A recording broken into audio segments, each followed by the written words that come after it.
گویا وہ یہ کہنا چاہ رہے تھے کہ یا رسول اللہ صلی اللہ علیہ وسلم ہم آپ پر کیسے شک کر سکتے ہیں؟ آپ صلی اللہ علیہ وسلم نے فرمایا کہ شیطان ابن آدم کے جسم میں اس طریقے سے دوڑتا ہے اور گردش کرتا ہے جس طریقے سے جسم میں خون دوڑتا ہے، اور مجھے اس بات کا ڈر تھا کہ شیطان تمہارے دلوں میں کوئی بری بات یا کوئی برا خیال نہ ڈال دے۔ اس سے پتہ چلا کہ شیطان کے پاس وہ قدرت اور طاقت ہے کہ وہ انسان کے جسم میں دوڑ سکتا ہے، یہ اللہ تعالیٰ کی دی ہوئی طاقت اور قدرت ہے۔ ابو داؤد کے ایک حدیث میں ہے، نبی صلی اللہ علیہ وسلم نے فرمایا کہ رات کو جب تم سونے لگو تو اپنے تمام دروازے اور کھڑکیاں اللہ کا نام لے کر بند کر دیا کرو، اس لیے کہ جس چیز پر اللہ کا نام لیا جاتا ہے اسے شیطان یا اور کوئی نہیں کھول سکتا۔ صحیح بخاری کی حدیث میں فرمایا گھر میں جتنے برتن ہیں سب کو ڈھانک دیا کرو، اور تمام دیے یعنی لائٹس وغیرہ اللہ کا نام لے کر بند کر دیا کرو، اور مغرب کے وقت اپنے بچوں کو باہر نکلنے سے منع کرو کہ ان کے جنوں کے نکلنے کا وقت ہوتا ہے۔ سورہ آراف میں اللہ تعالیٰ نے فرمایا تم ان کو نہیں دیکھ سکتے لیکن یہ جنات تمہیں دیکھتے ہیں، اور ان میں مرد بھی ہوتی ہیں اور عورتیں بھی، دونوں ہو سکتے ہیں۔ اس لیے غسل خانہ ٹوائلٹ جانے کے آداب و دعا کیا ہے کہ اللہم انی اعوذ بک من الخبث والخبائث، اللہ عورت ہے یا مرد ہے جنوں میں سے، اللہ تعالیٰ ہم آپ کی پناہ میں آتے ہیں ان سے بچنے کے لیے۔ زمین میں جانور یا دوسری مخلوق وہ شیطانوں اور جناتوں کی آمد کو محسوس کرتے ہیں، اسی لیے حدیث میں ارشاد فرمایا کہ امام احمد بن حنبل نے نبی صلی اللہ علیہ وسلم سے امام احمد ابن حنبل سے روایت ہے کہ نبی صلی اللہ علیہ وسلم نے فرمایا جب تم رات کو گدھے کی آواز یا کتے کے بھونکنے کی آواز سنو تو تم اللہ کی پناہ طلب کیا کرو، کیونکہ یہ ان چیزوں کو دیکھتے ہیں جن کو تم نہیں دیکھ سکتے، جیسے کہ ایک آپ صلی اللہ علیہ وسلم کے زمانے میں ہی ایک واقعہ ہوا کہ شیطان جو جن تھا وہ سانپ کی شکل میں آیا ایک صحابی کے پاس۔ صحیح مسلم کی ایک حدیث میں اس میں مدینہ منورہ کا ایک واقعہ ہے کہ ایک صحابی نوجوان انہوں نے اپنے گھر میں ایک سانپ کو قتل کرنا چاہا اور اپنے نیزے سے اس کو مارا تو اس سانپ نے مرنے سے پہلے اس صحابی کو ڈس لیا، اس طرح وہ سانپ بھی مر گیا اور وہ صحابی بھی شہید ہو گئے۔ اس واقعے کے بعد نبی صلی اللہ علیہ وسلم نے یہ اعلان کیا کہ اپنے صحابہ سے کہ مدینے میں بعض جنات ہیں جنہوں نے اسلام قبول کر لیا ہے، جب تم اپنے گھروں میں جب کسی سانپ کو دیکھو تو اسے 3 دن کی مہلت دو یا ان کو 3 مرتبہ سمجھا دو یا ڈرا دو، اگر 3 مرتبہ سے وہ باز آ جائیں اور چلے جائیں تو ٹھیک ہے ورنہ تم اسے قتل کر سکتے ہو۔ تو 2 دھاری سانپ والا دم کھڑا کر کے جو سانپ ہوتا ہے وہ یہ سارے ہوتے ہیں، ان کو قتل کر دو، یہ ایزا دینے والا جانور ہے، حتیٰ کہ نماز کی حالت میں بھی اگر یہ تم کو نظر آئے تو ان کو قتل کر دو۔ اور ایسے مکانات جہاں لوگ طویل عرصے سے کوئی نہیں رہتا ہو، کھنڈرات ہوں جو آبادی سے دور ہوں، یا ایسا مکان ہے جو کئی سالوں سے بند پڑے ہوئے ہیں، تو یہ جنوں کا مسکن ہو جاتے ہیں، یعنی وہاں وہ رہنے کی جگہ ڈھونڈ لیتے ہیں۔ اسی طرح جہاں گندگی اور غلاظت ہوتی ہے وہاں شریر جنات اور شیاطین رہتے ہیں۔ ویسے عام طور پر کوئی جگہ ایسی نہیں جہاں یہ آتے جاتے نہ ہو یا ان کی جو دیکھنے کی قوت ہے اس سے محفوظ ہو، اس لیے کہ اللہ نے ان کو بڑی طاقت دی ہے۔ عرب لوگوں نے میں ان کے مختلف نام مشہور تھے، عمار یا عوامر گھروں میں رہنے والے، عفریت جو بہت زیادہ طاقتور ہوتے تھے، ارواح خبیثہ جو بچوں کو اور بیماروں کو پریشان کرتے ہیں۔ یہ بھی ہماری طرح غذا کھاتے ہیں، جو مسلمان ہیں جن ہیں وہ صرف حلال اشیاء کھاتے ہیں، حرام سے پرہیز کرتے ہیں، جیسے کہ حدیث میں 2 خاص چیزوں کا ذکر ہے۔ نمبر 1 ہڈی سے اور گوبر سے استنجا مت کرو، کیونکہ یہ ہڈیاں اور گوبر آپ صلی اللہ علیہ وسلم نے فرمایا تمہارے جن بھائیوں کی غذا ہے، اور میں نے اللہ سے دعا کی تو اب یہ ہوتا ہے کہ یہ جب بھی کسی ہڈی کو ہاتھ لگاتے ہیں تو اللہ تعالیٰ اس پر گوشت چڑھا دیتے ہیں۔ یہی معاملہ گوبر کا ہے جو جانوروں کے جسم سے نکلتا ہے، تو جنوں کے لیے اس گوبر کو جو غذا کا ہوتا ہے کھانے سے پہلے اسی رنگ اور شکل کا وہ کر دیتے ہیں ان کی غذا کے لیے۔ ان کو گندگی بہت پسند ہے جو خبیث جنات ہوتے ہیں، لہٰذا عورتیں خاص طور پر جب غسل واجب ہو تو فوراً غسل کر لینا چاہیے۔ کپڑے اتارتے ہوئے بھی ہمیشہ بسم اللہ پڑھنا چاہیے، کیونکہ جو بسم اللہ نہیں پڑھتا تو وہ تو ان کی نظر فوراً ننگے جسم پر پڑتی ہے، اور جو حصہ ان کو پسند آتا ہے اس کو وہ نظر لگاتے ہیں یا ان پر سوار ہو جاتے ہیں۔ صبح شام کے اذکار کی پابندی کرنا چاہیے۔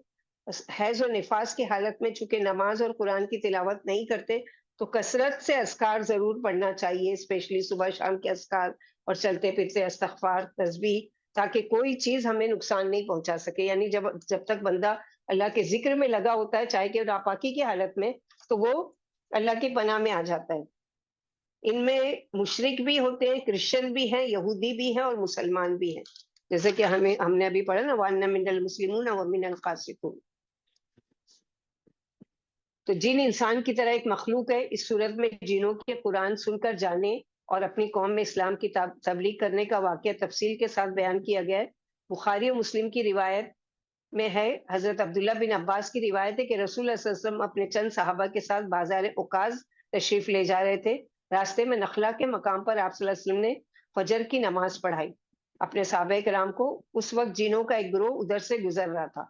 تلاوت کی آواز سن کر وہ ٹھہر گیا اور غور سے قرآن سنتا رہا۔ اسی واقعے کا اس صورت میں ذکر کیا گیا ہے۔ جنوں کی حقیقت کے بارے میں سورہ بنی اسرائیل میں تفصیل سے پڑھ چکے اور سورہ صافات میں بھی ہے کہ جن جو ہے وہ ایک باقاعدہ مخلوق ہے۔ یہ کہنا کہ جراثیم ہے یا بیکٹیریا ہے یا جن وغیرہ کچھ نہیں ہوتا، تو یہ دراصل جن ہے، یہ اس قسم کی اور باتیں کرنا یہ درست نہیں ہے، کیونکہ سورہ رحمان میں اللہ تعالیٰ نے فرمایا وَخَلَقَ الْجَانَّ مِن مَارِجٍ مِّن نَارٍ کہ جنوں کو اللہ نے آگ کے شعلے سے پیدا کیا ہے۔ اس لیے یہ کوئی وحشی پہاڑی جنگلی قومیں نہیں ہیں، یہ انسان سے الگ مخلوق ہے۔ انسان کو اللہ نے مٹی سے پیدا کیا اور ان کی خلقت آگ سے بنائی۔ جنوں کی مخصوص طاقتیں ہوتی ہیں۔ جن انسان کو دیکھ سکتے ہیں مگر انسان ان کو نہیں دیکھ سکتے۔ جن عالم بالا کی طرف پرواز کر سکتے ہیں مگر وہاں بھی ایک حد سے آگے نہیں جا سکتے۔ اگر آگے جانے کی وہ کوشش کرتے ہیں تو شہاب ثاقب سے ان کو مار بھگایا جاتا ہے۔ اسی طرح جن غیب کا علم نہیں رکھتے، یعنی ان کو کوئی غیب کے بارے میں کوئی علم نہیں ہوتا۔ اگر کچھ جانتے بھی ہیں تو اپنے طریقے کی معلومات کے مطابق، یعنی جاتے ہیں آسمان میں کچھ نہ کچھ ایک بات کوئی جو اللہ سبحانہ و تعالیٰ فرشتوں کو آرڈر دے رہے ہوتے ہیں، آج یہ پیدا ہوگا، آج یہ ہوگا، جو ہوگا آج جا کر اس کا یہ کام کر دو اور یہ کرو، تو وہ سارے میں سے ایک بات سن کر اپنے کاہنوں کو آ کر بتاتے ہیں اور وہ 100 جھوٹ ملا کر لوگوں کے ایمان کو خریدتا ہے۔ جنوں کے اندر بھی مختلف مذاہب بھی ہیں، یہ بھی شادی بیاہ کرتے ہیں، ان کے بھی بچے ہوتے ہیں، ان کی ذریت، ان کی نسلوں کا ذکر بھی قرآن پاک میں ملتا ہے۔ باقاعدہ ایک مخلوق ہے لیکن اللہ تعالیٰ نے انسان کو ان پر فوقیت عطا کی ہے، لہٰذا ان سے ڈرنے کی ضرورت نہیں ہے، کیونکہ ان کا پہلوان انسان کے 10 سال کے بچے کی طرح طاقت رکھتا ہے، 10 یا 8 سال کے بچے کی طرح۔ تو اس سے ڈرنے کی ضرورت نہیں کہ چونکہ ہمارے ساتھ بھی جن لگا ہوا، کیونکہ ہر ایک کے ساتھ لگا ہوا ہے، ابھی ہم دیکھیں گے۔ تو یہاں پر جو کہا گیا ہے کہ قُلْ أُوحِيَ إِلَيَّ أَنَّهُ اسْتَمَعَ نَفَرٌ مِّنَ الْجِنِّ، کہہ دیجئے وحی کی گئی ہے میری طرف، أَنَّهُ اسْتَمَعَ، غور سے سنا انہوں نے، نفر من الجن، جنوں کے گروہ نے قرآن کو غور سے سنا اور کہا فَقَالُوا إِنَّا سَمِعْنَا قُرْآنًا عَجَبًا، کہنے لگے کہ ہم نے ایک عجیب قرآن سنا ہے۔ یہاں ایک بات یہ پتہ چل رہی ہے کہ نبی صلی اللہ علیہ وسلم کو نہیں معلوم تھا کہ جن قرآن سن رہے ہیں۔ اللہ تعالیٰ نے آپ کو اس واقعے کی خبر دی کیونکہ آپ صلی اللہ علیہ وسلم کو غیب کا علم نہیں تھا، نہ آپ صلی اللہ علیہ وسلم نے جنوں کے سامنے جا کر قرآن پڑھا تھا، نہ ہی ان کو دیکھا تھا، بلکہ نماز پڑھا رہے تھے اور آپ کا قرآن جنوں نے سنا، کیونکہ پہلی مرتبہ سنا، ایسا کلام سن رہے تھے، اس لیے ان کو عجیب کلام لگا، بہت زیادہ حیرت انگیز کلام۔ عجبہ یعنی حیرت انگیز، اور نفر کہتے ہیں 3 سے 10 کی جماعت کو، یعنی جن قرآن کی فصاحت و بلاغت اتنے متاثر ہوئے کہ وہ قرآن مجید کی قدر و قیمت پہچان گئے۔ اور یہی ایک واقعہ نہیں ہے، یہ تو پہلی مرتبہ جنہوں نے قرآن سنا، اس کے علاوہ بھی جیسے سورہ احقاف میں پڑھ چکے، نبی صلی اللہ علیہ وسلم کی رسالت صرف انسانوں کے لیے نہیں تھی، جنوں کے لیے بھی تھی۔ ایک موقع پر نبی صلی اللہ علیہ وسلم کو جنوں کو قرآن سنانے کا حکم دیا گیا اور آپ صلی اللہ علیہ وسلم ان کے پاس بھی گئے، جیسے سورہ اس میں احقاف میں پڑھ چکے ہیں نا، وَإِذْ إِلَيْكَ نَفَرًا مِّنَ الْجِنِّ يَسْتَمِعُونَ الْقُرْآنَ۔ عبداللہ بن مسعود رضی اللہ عنہ کہتے ہیں کہ میں نے رسول اللہ صلی اللہ علیہ وسلم کو فرماتے ہوئے پڑھ کر سنا کہ میں نے ہجون پہاڑ میں رات گزاری اور جنوں کی جماعت کو قرآن پڑھ کر سنایا۔ قتادہ سے سورہ احقاف کی آیت کے بارے میں مروی ہے، وہ کہتے ہیں کہ ہمیں بتایا گیا کہ آپ صلی اللہ علیہ وسلم کے لیے یہ جن نینوا بستی سے نصیبین کی طرف سے آئے تھے۔ نبی صلی اللہ علیہ وسلم نے فرمایا کہ مجھے حکم دیا گیا کہ میں جنوں کو قرآن پڑھ کر سناؤں۔ پہلے تو بغیر حکم کے پڑھ رہے ہیں آپ صلی اللہ علیہ وسلم، اور انہوں نے سنا اور عجب لگا، اب حکم دیا گیا کہ آپ ان کو قرآن پڑھ کر سنائیں۔ تو آپ صلی اللہ علیہ وسلم کہتے ہیں کہ تم میں سے کون ہے جو میرے پیچھے آئے گا؟ تو لوگوں نے سر جھکا لیے، گویا نہ ہاں کہا اور نہ آپ صلی اللہ علیہ وسلم نے 3 مرتبہ اسی طرح صحابہ کرام سے کہا، لیکن کسی نے بھی کوئی جواب نہیں دیا کہ ہم آتے ہیں۔ ایک آدمی نے کہا کہ اے اللہ کے رسول صلی اللہ علیہ وسلم، بے شک آپ ہی پہل کرنے والے ہیں۔ تو عبداللہ بن مسعود رضی اللہ عنہ آپ صلی اللہ علیہ وسلم کے پیچھے گئے، پہاڑ کی گھاٹی پر، جیسے شعب الہجون کہا جاتا ہے۔ تو نبی صلی اللہ علیہ وسلم نے ایک دائرہ کھینچ کر عبداللہ بن مسعود کو اس کے اندر کھڑا کر دیا۔ عبداللہ بن مسعود کہتے ہیں کہ وہ جنات میرے اوپر اترنے لگے اور مجھے گدھوں کی مانند لشکروں کی شکل میں کچھ چلتا ہوا دکھائی دیا۔ میں نے ملی جلی آوازوں کا بہت زیادہ شور سنا تو مجھے آپ صلی اللہ علیہ وسلم کے بارے میں خوف لاحق ہو گیا۔ پھر آپ صلی اللہ علیہ وسلم نے قرآن کی تلاوت کی۔ جب نبی صلی اللہ علیہ وسلم واپس آئے، میں نے کہا اے اللہ کے نبی صلی اللہ علیہ وسلم، وہ آوازوں کا شور کیسا تھا جو میں نے سنا؟ تو آپ صلی اللہ علیہ وسلم نے فرمایا وہ مقتول آدمی کے سلسلے میں میرے پاس ایک فیصلہ، ایک مقدمہ لے کر آئے، اکٹھے ہوئے تھے، جو ان میں سے قتل ہو گیا تھا، تو میں نے ان کے درمیان حق کے ساتھ فیصلہ کر دیا۔ ہمیں کہا جاتا ہے کہ جب ابن مسعود کوفہ آئے تو انہوں نے حبشیوں کے ادھیڑ عمر کے کچھ بوڑھے دیکھے، انہوں نے انہیں خوفزدہ کیا تو انہوں نے پوچھا یہ کون ہے؟ لوگوں نے کہا یہ اجمی لوگوں کی ایک جماعت ہے۔ ابن مسعود نے کہا مجھے جنوں میں سے وہ لوگ دکھائے گئے تھے جن پر نبی صلی اللہ علیہ وسلم نے قرآن پڑھا تھا، تو ان جنوں کی شکل و صورت اور مشابہت بھی انہی جیسی تھی۔ پھر اسی طرح آپ صلی اللہ علیہ وسلم سے یہ بھی ثابت ہے کہ سورہ رحمان کی تفسیر میں ہم لوگ پڑھ چکے کہ آپ صلی اللہ علیہ وسلم جب صحابہ کرام کو سورہ رحمان پڑھ کر سنا رہے تھے تو سب بالکل خاموش تھے۔ تو آپ صلی اللہ علیہ وسلم نے فرمایا کہ تم سے تو جنوں کی جماعت اچھی ہے کہ جب میں نے یہ سورہ ان کو پڑھ کے سنائی تو جب بھی میں اس آیت پر پہنچتا کہ فَبِأَيِّ آلَاءِ رَبِّكُمَا تُكَذِّبَانِ، تو وہ مجھے جواب دیتے ہر آیت پر کہ لا بِشَيْءٍ مِّن نِعْمَكَ نُكَذِّبُ رَبَّنَا وَلَكَ الْحَمْدُ۔ تو اس سے کیا پتہ چلتا ہے کہ آپ صلی اللہ علیہ وسلم نے ایک بار نہیں کئی بار جنوں کو قرآن سنایا اور سکھایا، کیونکہ جنوں کی یہ جماعت ہے، یہ انسانوں کے بہت پہلے زمین پر موجود تھی، لیکن ان کے فتنہ فساد کرنے کی وجہ سے اللہ تعالیٰ نے کیا کیا، ان کو وہاں سے زمین سے بھگا دیا اور وہ وادیوں میں اور کھو میں اور وہاں چلے گئے۔ اور اسی لیے جب اللہ تعالیٰ نے فرشتوں پر یہ بات پیش کی کہ میں بنانے والا ہوں خلیفہ، تو ان لوگوں نے کیا خدشہ ظاہر کیا تھا کہ آپ کیوں ایسے کو بنائیں گے جو خون بہائیں گے زمین پر اور فساد کریں گے؟ کیونکہ ہمارا تجربہ ہے، ہم نے دیکھا ہے جنوں کی کہ ان لوگوں نے یہی کیا کہ جب اللہ تعالیٰ نے ان کو اقتدار دیا زمین پر تو ان لوگوں نے کیا خوب خون بہایا، خوب فتنہ و فساد کیا۔ تو کیا اگر آپ کا ارادہ خلیفہ بنانے کا اس لیے ہے کہ وہ آپ کی حمد و ثنا کریں گے تو وَنَحْنُ نُسَبِّحُ بِحَمْدِكَ وَنُقَدِّسُ لَكَ، ہم ہیں نا آپ کی پاکی بیان کرنے کے لیے اور آپ کی بڑائی کے لیے۔ تو انہوں نے قرآن کو بہت غور سے سنا، کیونکہ قرآن کا حکم ہی یہی ہے کہ فَإِذَا قَرَأْتَ الْقُرْآنَ فَاسْتَمِعُوا لَهُ وَأَنصِتُوا، کہ جب قرآن پڑھا جائے تو غور سے سنو، وَأَنصِتُوا، اور خاموش رہو۔ ہم اپنا جائزہ لیں کہ جب ہم قرآن کی کلاس میں ہوتے ہیں تو ہم کہاں بزی ہوتے ہیں؟ کیا ہم ایک طرف قرآن بھی سن رہے ہیں اور بظاہر تو یہاں پر حاضر نظر آ رہے ہیں گروپ میں، لیکن پتہ نہیں کہاں بزی ہیں یا کیا کر رہے ہیں؟ تو یہ چیز ان میں نہیں تھی۔ انہوں نے جب قرآن سنا تو بہت غور سے سنا، اور نہ صرف سنا بلکہ اس کو کیا کیا، اپنے اندر جذب بھی کیا، اور فوراً ہی وہ پہنچانے والے بن گئے بغیر کسی آرڈر کے۔ ابھی آرڈر بھی نہیں آیا تھا کہ ہاں قرآن سنو اور مسلمان ہو جاؤ، اور وہ نہیں سنا اور فوراً اس کام میں لگ گئے۔ قرآن عجبہ کے 3 معنی ہیں، یعنی فصاحت اور بلاغت کے لحاظ سے یہ بہت تعجب میں ڈالنے والا قرآن ہے، زبردست انداز بیان ہے اس کا۔ دوسرا معنی عجبہ کا کہ واعظ و نصیحت سے بھرپور ہے یہ، یعنی اس کے ایک ایک آیت کے اندر کئی معنی، فوائد، کئی ہدایت کی باتیں چھپی ہوئی ہیں۔ تیسرا معنی یہ بہت زیادہ بابرکت کتاب ہے کہ جب انسان قرآن کو غور سے سنتا ہے تو اس کو برکت اترتی ہوئی محسوس ہوتی ہے۔ تو یہ قرآن کوئی معمولی چیز نہیں ہے، یہ ایسی کتاب ہے کہ اے نبی صلی اللہ علیہ وسلم آپ اپنی قوم کو بتا دیں کہ جن قرآن سن کر ایمان لے آئے، قرآن کو مان گئے، اس کے آگے جھک گئے اور اس کے بارے میں یہ رائے قائم کی، کیا کہ یہدی الی الرشد فآمنا بہ ولن نشرک بربنا احدا، کہ یہ جو قرآن ہے یہ کیا ہے، ہماری رہنمائی کرتا ہے، اور عجبہ قرآن کے بارے میں ایک روایت آتی ہے کہ حضرت حارث عامر فرماتے ہیں، میں مسجد میں داخل ہوا تو دیکھا کہ کچھ لوگ بعض مسائل میں جھگڑا کر رہے ہیں۔ میں حضرت علی کے پاس گیا اور انہیں اس بات کی خبر دی۔ حضرت علی نے فرمایا، کیا یہ باتیں بھی ہونے لگی، یعنی ان باتوں پر لوگ جھگڑ رہے ہیں؟ میں نے کہا جی ہاں۔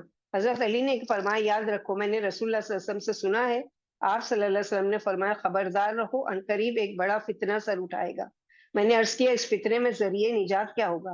فرمایا اللہ کی کتاب، اس میں تم سے پہلے گزرے لوگوں کے حالات بھی ہیں، تم سے بعد آنے والی باتوں کی خبریں بھی ہیں، تمہارے آپس کے معاملات کے فیصلے بھی ہیں۔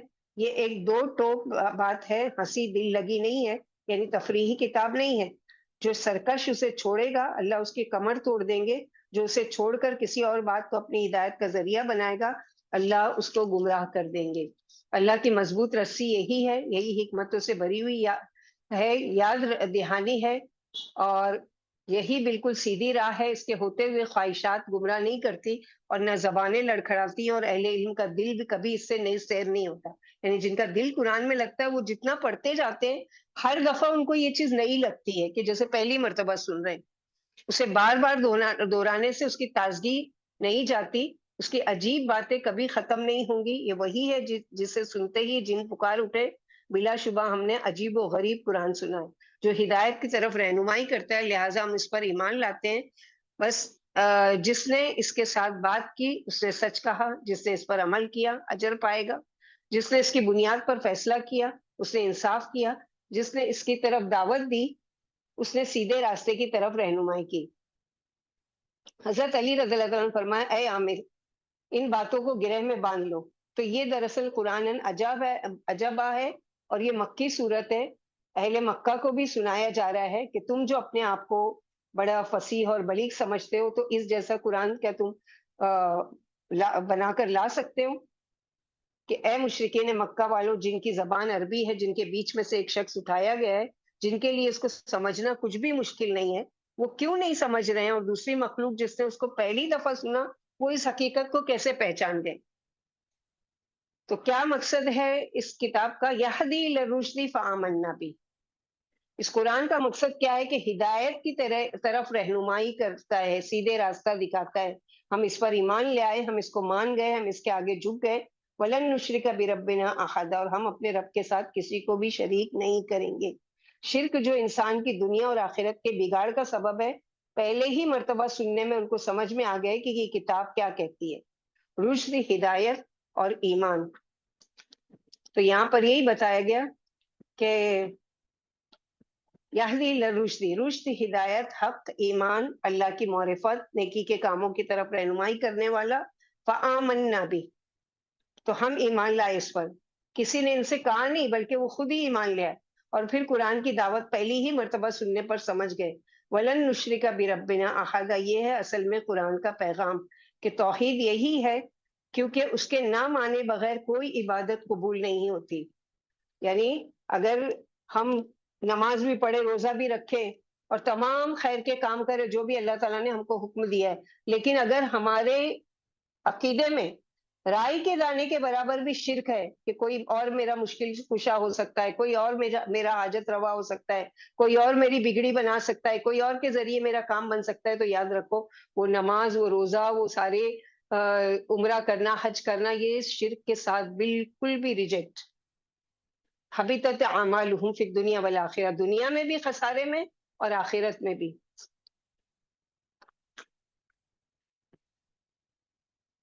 تو یہاں اللہ سبحانہ وتعالی قرآن کے مقصد بتا رہے ہیں کہ قرآن دراصل کیوں آیا ہے، کہ قرآن سیدھی اور کامیابی کی راہ سمجھاتا ہے، چنانچہ ہم اس پر ایمان لے آئے، اب ہم کبھی کسی کو اللہ کے ساتھ شریک نہیں کریں گے۔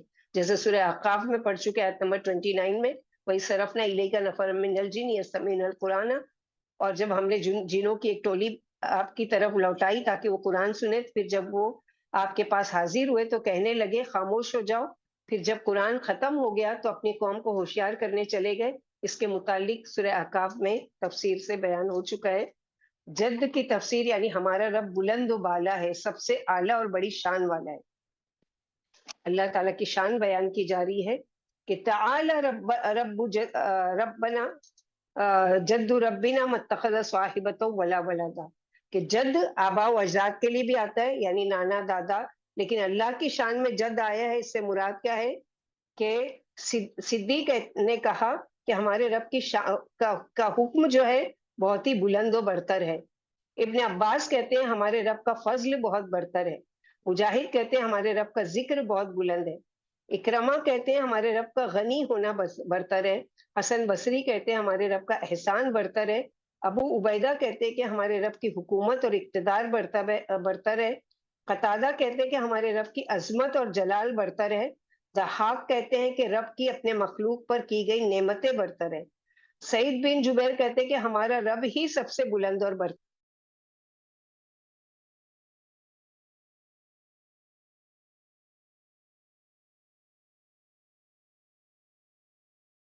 ہے، یعنی اس سے بلند کوئی چیز ہے ہی نہیں۔ اور یہ کہ اقرار کرتے ہیں ہم جنہوں نے کہا کہ مان ہو کر رب کی پاکی بیان کرنے کے لیے بولا کہ رب العالمین بیوی اور اولاد سے پاک ہے، یعنی بے وقوفوں نے اللہ پر الزام لگایا ہے، جھوٹ باندھا ہے کہ وہ صاحب اولاد ہے، جبکہ اللہ تعالیٰ نے اس کے بارے میں سورہ اخلاص اتار دی کہ قل هو اللہ احد اللہ الصمد لم یلد ولم یولد ولم یکن له کفوا احد۔ تو یہاں اللہ سبحانہ و تعالیٰ نے کہ اور یہ کہ ہمارے رب کی شان بڑی اعلیٰ اور عرفہ ہے، تو قرآن دل میں رب کی عظمت کا سبق دیتا ہے۔ متخذ صاحبۃ ولا ولدا، اس نے کسی کو بیوی یا بیٹا نہیں بنایا۔ جد بزرگی، عظمت، جلال اور بلند مرتبے کے لیے آتا ہے۔ وَأَنَّهُ كَانَ يَقُولُ سَفِيهٌ عَلَى اللَّهِ شَطَطًا، اور یہ کہ ہمارے نادان لوگ اللہ کے بارے میں بہت خلاف حق باتیں کہتے رہے ہیں، یعنی ہمارے جن بھائی لا علمی میں، انجانے میں، ناسمجھی میں اللہ کے بارے میں بہت ناروا تصور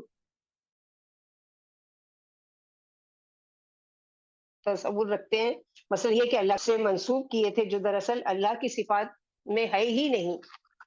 تو یہ اپنی طرف سے کہ قتادہ کہتے ہیں کہ جنوں میں سے جو احمق تھے انہوں نے اللہ کی نافرمانی کی، جیسے کہ انسانوں میں سے احمق لوگ ہی کثرت سے اللہ کے ساتھ شرک کرتے ہیں اور شرک کی طرف جاتے ہیں۔ دوسرا معنی یہ ہے کہ جو یہ ہے کہ وَأَنَّهُ كَانَ يَقُولُ سَفِيهُنَا، تو سفیہنا سے مراد ابلیس نے سبق پڑھایا، شتاتا، ظلم والی بات سکھائی۔ ان شرک لظلم عظیم، تو شرک کی بات کس نے سجائی؟ ابلیس نے، جو نادان ہے، جو کم عقل ہے، بے وقوف ہے۔ ہم کو تو یہ جو اللہ کے بیوی بیٹا بنانا، یہ ہم میں کا بے وقوف نادان لوگ ہیں جو حد سے آگے بڑھتے ہیں۔ تو یہاں پر ان کی بتائی گئی کہ یہ سب لا علمی میں کہنے والی باتیں ہیں۔ اللہ سبحانہ و تعالیٰ کے ساتھ تو نہ کوئی بیٹا ہے، نہ کوئی اللہ کا شریک ہے، اور نہ کوئی اللہ سبحانہ و تعالیٰ کے ہمسر ہے، جس کے بارے میں یہ لوگ کہتے ہیں وَأَنَّا ظُنَنَّا أَن لَّن تَقُولَ الْإِنسُ وَالْجِنُّ عَلَى اللَّهِ كَذِبًا، اور ہمارا گمان تھا، اور یہ کہ ہم سمجھتے تھے کہ انسان اور جن کبھی اللہ کے بارے میں جھوٹ نہیں بول سکتے۔ یہ بھی ان کی غلط فہمی تھی، کیونکہ ہمارا خیال تھا کہ اگر کوئی ایسی بات کرے گا تو اللہ تعالیٰ ان کی فوراً پکڑ کر لیں گے۔ تو اس غلط فہمی میں ہم بھٹکتے رہے، اور اس قرآن کو سن کر ہمیں پتہ چلا کہ سب جھوٹے تھے جو ایسی باتیں کہتے تھے اللہ کے بارے میں۔ اور یہ کہ شکر بھی کر رہے ہیں کہ اللہ کا شکر ہے کہ اللہ تعالیٰ نے ہماری رہنمائی کی اس قرآن کے ذریعے سے کہ ہم صحیح راستے کی طرف آ گئے۔ یعنی ہمارا یہ گمان بھی نہ تھا کہ جن اور انسان کبھی جھوٹ بھی بول سکتے ہیں اور اتفاق کر لیں گے اور اللہ کی طرف بیوی بچوں کی نسبت کر دیں گے۔ پھر جب ہم نے قرآن سنا اور اس پر ایمان لے آئے تو ہمیں معلوم ہو کہ اس بارے میں سب جھوٹے ہیں، اور یہ سب ان کی جاہلیت کی باتیں ہیں۔ وَأَنَّهُ كَانَ رِجَالٌ مِّنَ الْإِنسِ يَعُوذُونَ بِرِجَالٍ مِّنَ الْجِنِّ فَزَادُوهُمْ رَهَقًا،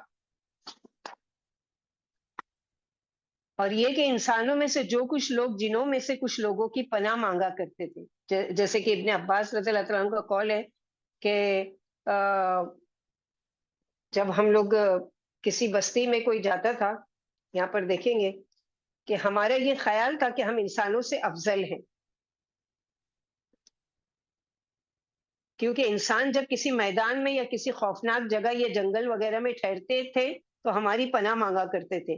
جاہلیت میں عربوں کا دستور تھا کہ وہ اس قسم کے مقام پر اس مقام کے بڑے جن کی پناہ مانگا، یعنی کسی وادی میں اگر سفر کرتے ہوئے داخل ہوتے، کوئی نئی جگہ، کوئی بیابان جگہ، کوئی سنسان جگہ، تو وہاں ڈر کے مارے کیا کرتے کہ ہم اس وادی کے جن کی پناہ میں آتے ہیں۔ تو وہ اور سرکش ہو گئے کہ دیکھو انسان ہم سے ڈرتے ہیں، تاکہ کوئی ناگوار خاطر بات پیش نہ آئے۔ جس طرح کوئی شخص دشمنوں کے شہر میں جاتا ہے کوئی شہر کے رئیس کی پناہ طلب کر لیتا ہے تاکہ اسے کوئی نہ ستائے۔ جب جنہوں نے یہ دیکھا کہ انسان ان سے ڈرنے لگے ہیں اور اپنی پناہ طلب کرتے ہیں تو انہوں نے ان کو اور بھی ستانا شروع کیا اور طرح طرح سے خوفزدہ کرنے لگے، یہاں تک کہ انسان جنوں سے بہت ہی ڈرنے لگا اور خاص طور سے ان کی پناہ طلب کرنے لگا۔ تو یہ ہے ان کا پناہ طلب کرنا، جیسے کہ ہم ان سے بچنے کے لیے اپنے رب کی پناہ طلب کرتے ہیں۔ کیسے کہ سورہ مسلم میں اللہ کے نبی صلی اللہ علیہ وسلم نے فرمایا جب تم کسی شہر میں داخل ہو تو تم کیا پڑھا کرو ہمیشہ، اعوذ بکلمات اللہ التامات من شر ما خلق، 3 مرتبہ یہ پڑھ لیا کرو، اور اس کی وجہ سے اس شہر میں کوئی شر ہے، کوئی تمہارا نقصان ہونے والا ہے، کوئی تمہارے ساتھ کوئی حادثہ ہونے والا ہے، تمہاری کوئی تکلیف تم کو پہنچنے والی ہے تو تم اس کے شر سے بچ جاؤ گے۔ فزادوہم رہقا، اس طرح انہوں نے جنوں کا غرور اور بڑھا دیا، یعنی اور وہ بڑا پھول گئے، یعنی چونکہ انسان خود ہی ان کے پیچھے لگے ہوئے تھے تو جنہوں نے خود کو بڑی چیز سمجھنے لگے۔ رہا کا ایک چیز کا دوسری چیز پر چھا جانا، تو چونکہ ان لوگوں نے ہم کو بڑا بنایا اور اس کی وجہ سے ہم کیا ان پر چھا گئے، اور یہ جنوں کی دراصل مکاری ہے۔ کردم بن ابی صاحب انصاری کہتے ہیں میں کسی ضرورت کے لیے اپنے والد کے ساتھ مدینہ سے روانہ ہوا، آغاز اسلام کا وقت تھا، ہم ایک چرواہے کے پاس ٹھہرے، جب آدھی رات ہوئی تو بھیڑیے نے ریوڑ میں سے ایک بکری کا بچہ لیا، چرواہے نے بھیڑیے کے پیچھے دوڑ کر کہا اے اس میدان کے آباد کرنے والوں کے سردار، میں تیرا پڑوسی ہوں۔ اتنے میں ایک پکارنے والے نے جسے ہم نے دیکھا نہیں پکار کر کہا اے بھیڑیے بچے کو چھوڑ دے، چنانچہ بچہ دوڑ کر ریوڑ میں آ گیا، اور اللہ نے اپنے رسول صلی اللہ علیہ وسلم پر مکے میں یہ آیت اتاری کہ لوگ جو اتنے نادان بے وقوف ہے کہ ان کی پناہ لیتے ہیں، اللہ تعالیٰ سے پکارتے ہیں کہ اللہ تعالیٰ میرا یہ نقصان ہو گیا، ممکن ہے وہ بھیڑیا جن ہوتا ہو تاکہ انسان اس سے ڈر جائے، پھر جب اس نے اس کی پناہ طلب کی تو اس نے اس بچے کو واپس کر دیا تاکہ اس سے وہ اور گمراہ ہو کر بددین ہو جائے، کہ جنوں کی پناہ میں آ کر انسان نقصان سے محفوظ ہو جاتا ہے۔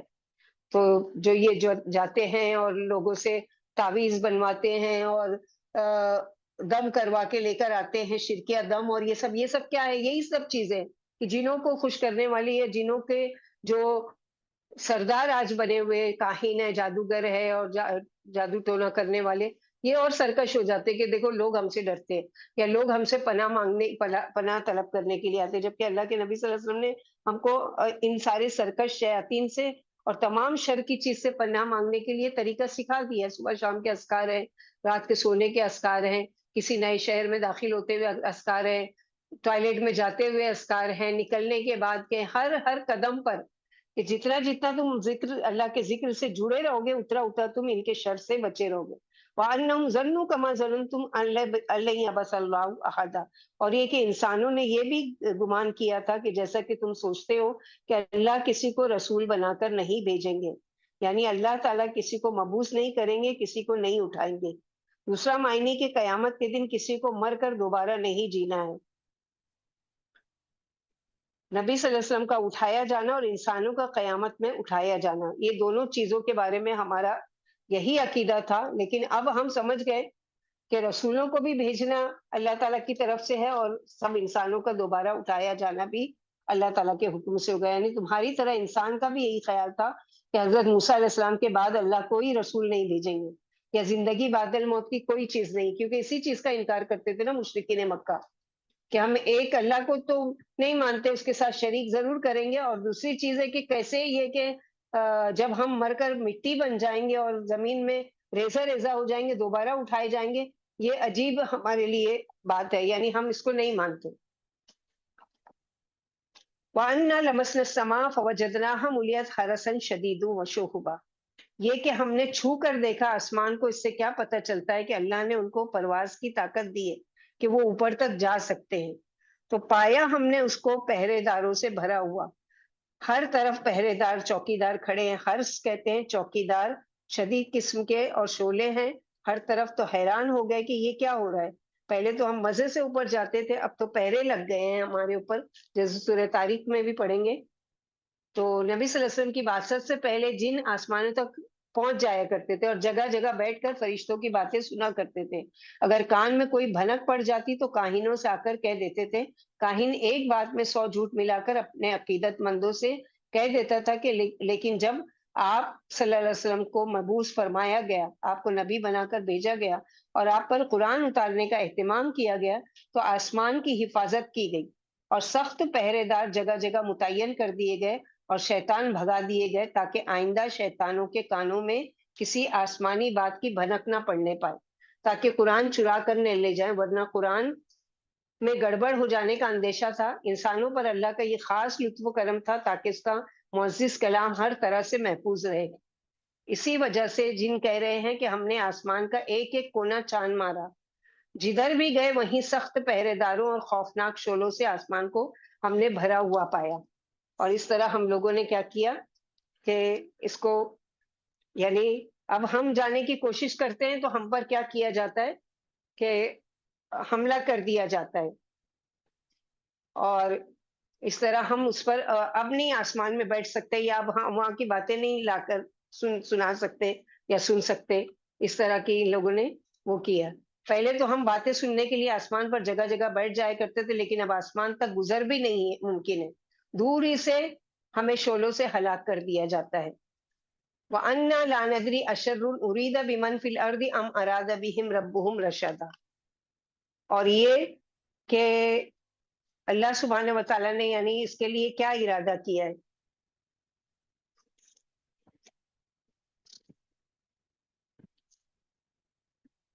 اور یہ کہ ہم پہلے سنگن لینے کے لیے آسمان میں بیٹھنے کی جگہ پا لیتے تھے، جیسے کہ پیچھے پڑ چکے فرشتے کو باتیں سنتے تھے چپکے چپکے، اور جلدی سے آ کر نجومیوں کو بتاتے تھے کہ یہ ہونے والا ہے، لوگوں کو پہلے ہی بتا دو تاکہ تمہاری داغ بیٹھ جائے۔ یاد رکھیں حدیث میں ہے کہ جس نے ان پر اعتبار کیا، یعنی کسی کائن کے پاس گیا اور اس کی بات کو ایمان نہیں لایا، خالی بات اس کی سنی جا کر اور اپنا حال بیان کیا، تو اس شخص کی 40 دن کی نماز قبول ہی نہیں ہے۔ اور اگر وہ اس پر ایمان لایا کہ ہاں واقعی یہ جو کہہ رہا وہ سچ ہے، تو وہ اس چیز کا انکار کیا جو محمد صلی اللہ علیہ وسلم دے کر بھیجے گئے ہیں، یعنی قرآن و سنت کا انکار کیا، یعنی وہ ایمان سے پھر گیا۔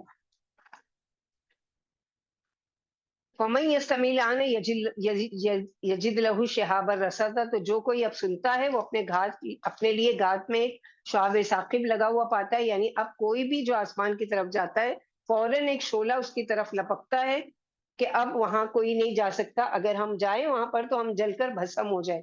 وَأَنَّا لَا نَدْرِي أَشَرٌّ أُرِيدَ بِمَنْ فِي الْأَرْضِ، اور یہ کہ ہم نہیں جانتے جب یہ ہونے لگا کہ جب آسمان پر پہرے لگ گئے یا کہ زمین والوں کے ساتھ کوئی بڑا معاملہ کرنے کا ارادہ کیا گیا ہے یا برا معاملہ کرنے کا ارادہ کیا، ام اراد بہم ربہم رشدا، یا یہ کہ ان کا رب انہیں کوئی سیدھا راستہ دکھانا چاہتے ہیں، یعنی یہ کہ انسان کے ساتھ کچھ ہونے والا ہے، یا تو یہ کہ ان کو کوئی ہدایت ملنے والی ہے، کوئی خاص معاملہ ان کے ساتھ ہونے والا ہے، یا یہ کہ کوئی شامت ان کے اوپر آنے والی ہے۔ اللہ ہی جانتے کہ اس نے مخلوق کے بارے میں کیا ارادہ فرمایا، کیا ان سخت انتظامات سے ان پر کوئی عذاب آنے والا ہے یا کسی نعمت کا ظہور ہونے والا ہے۔ جنوں کا ادب و تہذیب ملاحظہ ہو کہ برائی کا فاعل نہیں بیان کیا اور بھلائی کا فاعل اللہ کو ظاہر کیا، یعنی اس آیت میں اگر غور کریں کہ وَأَنَّا لَا نَدْرِي أَشَرٌّ أُرِيدَ بِمَنْ فِي الْأَرْضِ أَمْ أَرَادَ بِهِمْ رَبُّهُمْ رَشَدًا، تو بھلائی کا معاملہ کس کے سپرد کیا؟ کیا ام اراد بہم ربہم رشدا، کہ ان کے رب نے ارادہ کیا ہے، لیکن برائی کو کسی کی طرف نہیں کہ اللہ تعالیٰ نے کیا ان کے ساتھ برائی کا ارادہ کیا ہے، یہ نہیں کہہ رہے ہیں۔ تو یہ ادب کا تقاضا ہے۔ صحیح حدیث میں وَالشَّرُّ لَيْسَ إِلَيْكَ، اے اللہ تیری طرف سے برائی نہیں، شعلے اس سے پہلے بھی پھینکے جاتے تھے لیکن اس کثرت سے نہیں جس طرح اب اہتمام ہو گیا۔ کبھی کبھی ایسا واقعہ پیش آ جایا کرتا تھا۔ آسمانی حفاظت کا کوئی نہ کوئی سبب ہے۔ جب جنہوں نے کثرت سے تارے ٹوٹتے اور شیطانوں کو تباہ ہوتے دیکھا تو سوچا کہ آسمان کی اس قدر حفاظت کی کوئی نہ کوئی وجہ ضرور ہو سکتی ہے۔ اس وجہ کی کرید میں جنوں کی ٹولیاں دنیا کے گوشے گوشے میں پھیل گئی۔ ایک ٹولی وہاں بھی پہنچی جہاں اللہ کے رسول صلی اللہ علیہ وسلم صحابہ کو نماز پڑھا رہے تھے۔ اب انہیں معلوم ہوا کہ ہاں یہ وجہ ہے کہ آسمان کی حفاظت کی جا رہی ہے اس رسول کے بھیجنے کے بعد اور اس کتاب کے بھیجنے کے بعد۔ ان میں سے کچھ تو رسول پر ایمان لائے، کچھ اپنی سرکشی پر جمے رہے، جیسا کہ آیت سورہ احقاف آیت نمبر 29 میں ابن عباس والی حدیث گزر چکی ہے۔ بلا شبہ جب کثرت سے آسمان پر تارے ٹوٹنے لگے تو اس سے انسان اور جن گھبرا کر تشویش میں پڑ گئے اور ان کو یہ خیال ہوا کہ شاید یہ انقلاب دنیا کی بربادی کے لیے تو نہیں آیا۔ اس رات شیطان بھی گھبرائے ہوئے ابلیس سے آ کر کہنے لگے کہ ہماری قوم کثرت سے تباہ ہو رہی ہے، آخر کیا بات ہے؟ بولا مجھے جگہ جگہ مٹی لا کر سنگاؤ۔ پھر حجاز کی مٹی بھی آئی، سونگ کر کہنے لگا کہ مکے میں نبی مبعوث ہو چکے ہیں۔ آخر نصیبین کے ساتھ جنوں کا وفد مکہ روانہ کیا۔ جب یہ مکہ میں آئے تو نبی صلی اللہ علیہ وسلم بیت اللہ میں صحابہ کو نماز پڑھا رہے تھے اور قرآن پڑھ رہے تھے۔ یہ بڑے شوق سے قریب آ کر سننے لگے اور آپ کے اس قدر قریب آ گئے کہ ان کے سینے آپ سے لگنے والے تھے۔ پھر مسلمان ہو گئے، چنانچہ اللہ سبحانہ و تعالیٰ نے ان کے بارے میں یہ قرآن میں یہ آیتیں نازل کی کہ اللہ سبحانہ و تعالیٰ نے اس طرح سے اور یہ خود اقرار کر رہے ہیں آیت نمبر 11 میں، وَأَنَّا مِنَّا الصَّالِحُونَ وَمِنَّا دُونَ ذَلِكَ كُنَّا طَرَائِقَ قِدَدًا، اور یہ کہ ہم میں سے نیک لوگ بھی ہوتے ہیں، یعنی جنوں میں کچھ نیک ہوتے ہیں، بہت اچھے ہوتے ہیں، وَمِنَّا دُونَ ذَلِكَ، اور کچھ اس کے علاوہ بھی ہوتے ہیں، یعنی برے بھی ہوتے ہیں، حتیٰ کہ مختلف مذاہب کے ماننے والے بھی ہوتے ہیں۔ جیسے عبدالعزیز بن باز کے بہت سارے واقعات ہیں کہ جب وہ جنوں کا وہ کرتے تھے تو ان سے مذہب پوچھتے تھے کہ کیا تم مسلمان ہو؟ اگر مسلمان ہو تو تم کیسے کسی کے کو تکلیف پہنچا سکتے ہو؟ اور اگر مسلمان نہیں ہو تو کیا ہو؟ تو بعض کہتے تھے ہم مشرک ہیں، بعض کہتے تھے ہم کرسچن ہیں، بعض کہتے تھے ہم یہودی ہیں یا مجوسی ہیں یا آگ کے پوجا کرنے والے ہیں۔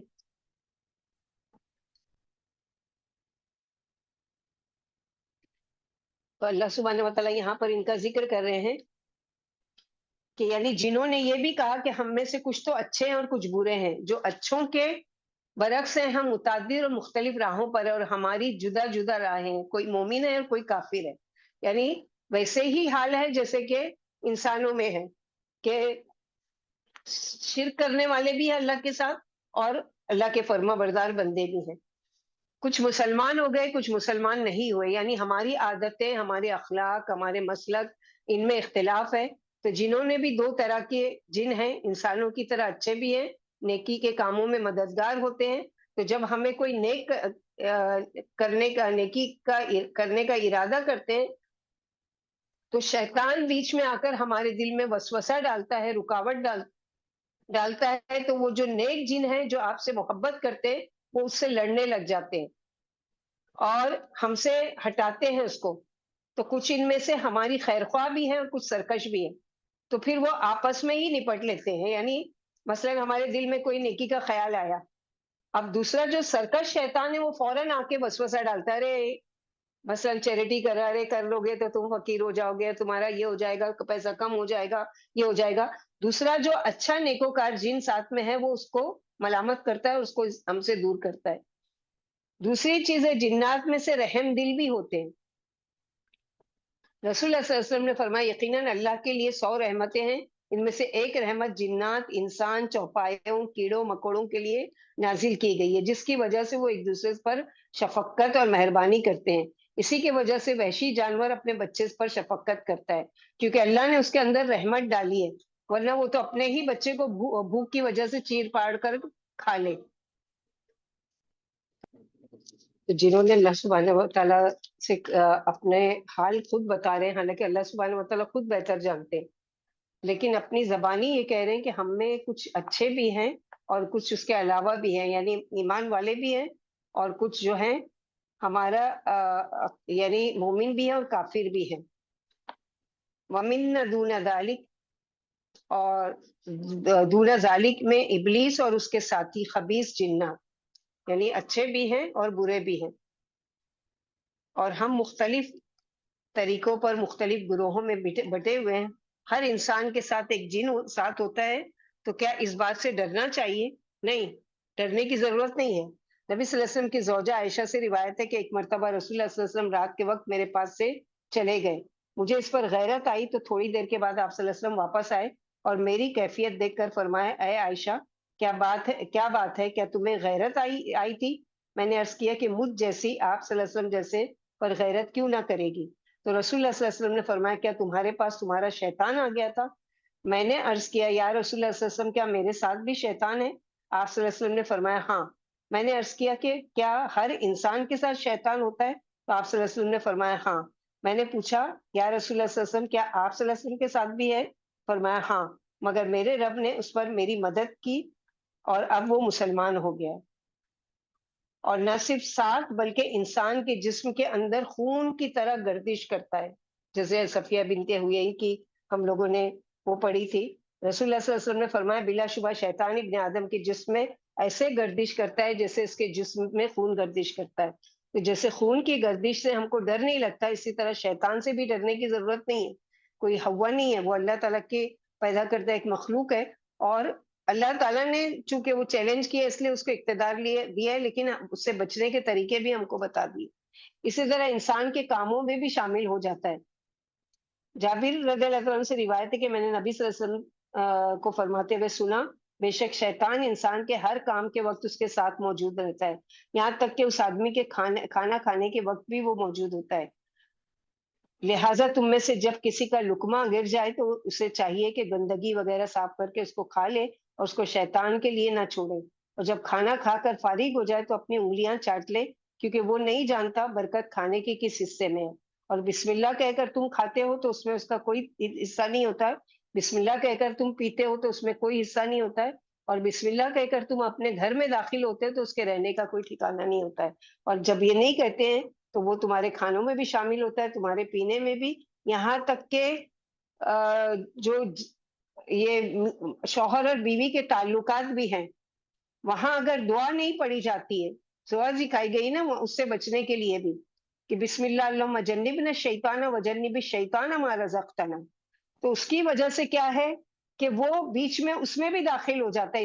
اسی لیے تو کبھی اس کی وجہ سے اللہ سبحانہ وتعالیٰ نے تقدیر میں اولاد لکھی ہوتی تو سرکش شیطانوں کی طرح بعض بچے ہوتے ہیں، شریر ہوتے ہیں. کیوں؟ تو ماں باپ کی غلطی، کیسے وقت میں ان لوگوں نے اللہ کی پناہ نہیں مانگی اور وہ داخل ہو گیا بیچ میں. اب وہ نطفے کے ذریعے داخل ہوا ماں کے رحم میں اور پھر وہ اس طرح سے وہ ہوا. تو یہ ہماری غلطی ہے، اللہ سبحانہ وتعالیٰ پر کوئی بلیم نہیں کہ یہ بچہ شیطان پیدا ہوا اور یہ اتنی سرکشی کرتا ہے، میں تو پریشان ہو گئی ہوں. یہ نہیں، اپنا غلطی دیکھنا چاہیے. اسی طرح سرکش شیطان سارے برے کام اس سے کرواتا ہے. شوہر بیوی میں سب سے زیادہ جو پسندیدہ اس کو وہ ہے وہ میاں اور بیوی میں جھگڑا کرانا، یہاں تک کہ جدائی ڈلوا دینا. ابو محمد کہتے ہیں کہ جب کسی کی بیوی اس کا بستر تیار کر چکی ہوتی ہے تو شیطان اس پر تنکے وغیرہ ڈال دیتا ہے یا کچھ کچرا ڈال دیتا ہے تاکہ آدمی اپنی بیوی پر غصہ کرے. جسے ایسی چیزیں بستر پر ملے اسے اپنے اہل پر غصہ نہیں کرنا چاہیے، کیونکہ یہ شیطان کا کام ہے. پھر شیطان غصہ دلاتا ہے اور نماز بھلوا دیتا ہے. اسی طرح شیطان چور بھی ہوتا ہے، چوری بھی کرتا ہے. کیسے؟ آیت الکرسی کی فضیلت کی اس میں پڑھ چکے ابو ہریرہ رضی اللہ عنہ کو جو مال غنیمت پر وہ کیا تھا تو 3 دن آ کر چور نے کیا کیا، شیطان تھا وہ، اور اس نے آیت الکرسی کی فضیلت بتائی. پھر اسی طرح شام کے وقت اور صبح کے وقت چوتھا کلمہ انسان 10 مرتبہ اگر پڑھ لیتا ہے تو کئی اسلحہ سمیت فرشتے اس کی حفاظت پر مامور ہو جاتے ہیں اور وہ خود ہی ایسے سرکش شیاطین جو ہمارے ساتھ لگے ہوئے ہیں ان سے نپٹ لیتے ہیں. لہٰذا مغرب کے بعد اور فجر کے بعد مسٹ ہے کہ آپ چوتھا کلمہ 10 مرتبہ ضرور پڑھ کر وہاں سے اٹھیں کہ یہ فرشتے آپ کو پورے اسلحہ پورے ہتھیار سمیت آ جائیں گے آپ کی حفاظت کے لیے، اور جو آپ کے ساتھ لگا ہوا شیطان ہے اب اس کا زور آپ پر نہیں چلے گا. تو یہاں پر ان کے اس طرح بتایا گیا کہ وَأَنَّا ظَنَنَّا أَن لَّن نُّعْجِزَ اللَّهَ فِي الْأَرْضِ وَلَن نُّعْجِزَهُ هَرَبًا، اور یہ کہ ہمارا گمان تھا اور یہ کہ ہم یہ سمجھتے تھے کہ نہ زمین میں ہم اللہ کو عاجز کر سکتے ہیں اور نہ ہی اس کو بھاگ کر عاجز کر سکتے ہیں اور نہ ہی اس کو بھاگ کر ہرا سکتے ہیں. یعنی ہم اعتراف کرتے ہیں کہ ہماری طاقت اتنی نہیں ہے کہ ہم اللہ کا مقابلہ کر سکیں، اور ہم یہ بھی سمجھتے تھے کہ ہم کہیں بھاگ کر نہیں جا سکتے. جیسے سورہ رحمان میں پڑھ چکے نا، یا معاشر الجن والانس ان استطعتم ان تنفذوا من اقطار السماوات والارض فانفذوا لا تنفذون الا بسلطان. تم بھاگ ہی نہیں سکتے کہ تمہارا زور ہی نہیں ہے اس پر کہ تم یعنی یہ کر سکو. یہ تو اللہ سبحانہ وتعالیٰ کی قوت اور قدرت ہے جو تم کو اس نے دی ہے. ہمارا عقیدہ ہے کہ ہم اللہ کی قدرت کے اندر ہیں، اسے ہرا نہیں سکتے. اگر بھاگ کر کہیں جانا چاہیں تو اس کی قدرت کے دائرے ہی میں رہیں گے، کیونکہ یہ دائرہ غیر متناہی ہے. اللہ ہم پر قادر ہے اور ہمیں پکڑ سکتا ہے کہ ہم اس سے آگے کہیں نہیں، یعنی ہماری کوئی اس کے آگے پہنچ نہیں ہے کہ ہم کچھ کر سکیں. وَأَنَّا لَمَّا سَمِعْنَا الْهُدَىٰ آمَنَّا بِهِ فَمَن يُؤْمِن بِرَبِّهِ فَلَا يَخَافُ بَخْسًا وَلَا رَهَقًا. اور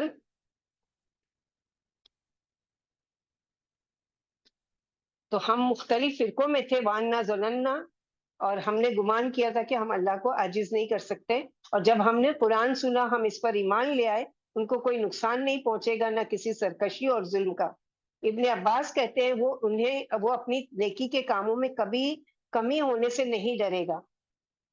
بخش کہتے ہیں کم ہونا نقصان، اور رہاکن کہتے ہیں ظلم و زیادتی، یعنی اس بات سے نہیں ڈریں گے کہ ان کی برائیوں کو زیادہ کر دیا جائے گا۔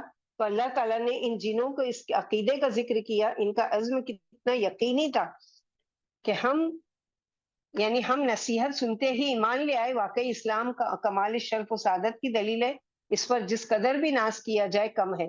تو ایمان لانے کے ساتھ اب ان میں بھی نمازیں ہیں کہ وہ نمازیں بھی پڑھتے ہیں، وہ روزے بھی رکھتے ہیں جنات، اور وہ حج بھی کرتے ہیں۔ جیسے کہا جاتا ہے نا، اللہ کے نبی صلی اللہ علیہ وسلم نے کیا فرمایا کہ جب عرفے کے دن جیسے ہی سورج غروب ہو، تم بغیر نماز پڑھے وہاں سے فوراً نکلو، کیونکہ تمہارے بھائی جنوں کے حج کا یعنی شروعات ہو رہی ہے وہاں سے، یعنی وہ اب حج عرفہ میں آ کے قیام پذیر ہوں گے، لہٰذا تم فوراً یہاں سے نکلو۔ تو اس سے کیا پتہ چلا کہ وہ نیکوکار لوگوں میں سے جو جن ہیں وہ بھی قرآن کی تلاوت بھی کرتے ہیں، دعوت و تبلیغ کا کام بھی کرتے ہیں، نمازیں بھی پڑھتے ہیں، روزے بھی رکھتے ہیں، حج بھی کرتے ہیں، صدقات بھی کرتے ہیں، لوگوں کے ساتھ رحم دلی کا معاملہ بھی کرتے ہیں۔